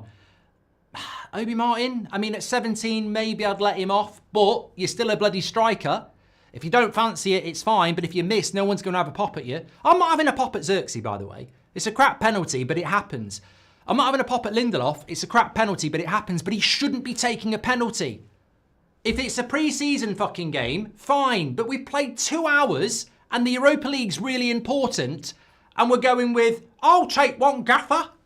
Fuck off. You're not taking one. It was absolutely shit. You're a centre-back. You shouldn't be taking penalties when you've got the likes of Garnacho, Obi, Chido Obi, even Mazraoui. Like, they're technically better than Lindelof. Why is he taking a fucking penalty? It's stupid. Absolutely stupid. Gone are the days of penalty shootouts where you go, who fancies it? This is like sports science FC. It's not who fancies it. It's your best penalty takers. We're not in the Audi Cup. We're in the bloody FA Cup. We need the money. We need European football. We're the holders of the tournament and we're going with, I'll fancy a fucking penalty, gaffer. I'll take one. I've kicked a ball hard before. Bullshit. Absolutely bullshit. Tyler says, why is Xerxes surrounded by Fulham players consoling him and no red shirts? But after Lindelof, he was getting high fives. Bad optics, says Tyler. Hand the FA Cup to City already, says United Star. Look, I'm not happy about that. I'm not happy about that. We can pick it up in the match reaction, though. Yeah, very, very disappointed, obviously. Make sure you do your player ratings. Mark every player out of 10, 6 being the average. But I am not happy with what we've done there. I think we could have done... We've worked... I don't know. I'm going to need a couple of minutes on this one, people. I'm going to need a couple of minutes because I don't want to start saying things I'm going to regret tomorrow. But I'm not happy about that. Penalty shootout is a lottery. Of course it's a lottery. But you play your best cards. You know, I don't get it. There are better penalty takers than Lindelof. If it had gone to sudden death, they'd have to take one anyway, and there's more pressure. So, I ain't watching the FA Cup draw. Get out. Get off my telly. Right, no Agadoo. And it's all on the Europa League for Man United. Terrifying, isn't it? Absolutely terrifying. Get over to the player rating show. Mark every player out of 10. 6 going to be the average. Really interested to see your thoughts on that. And I'll be over there in a minute. Thanks everyone for watching. Big shout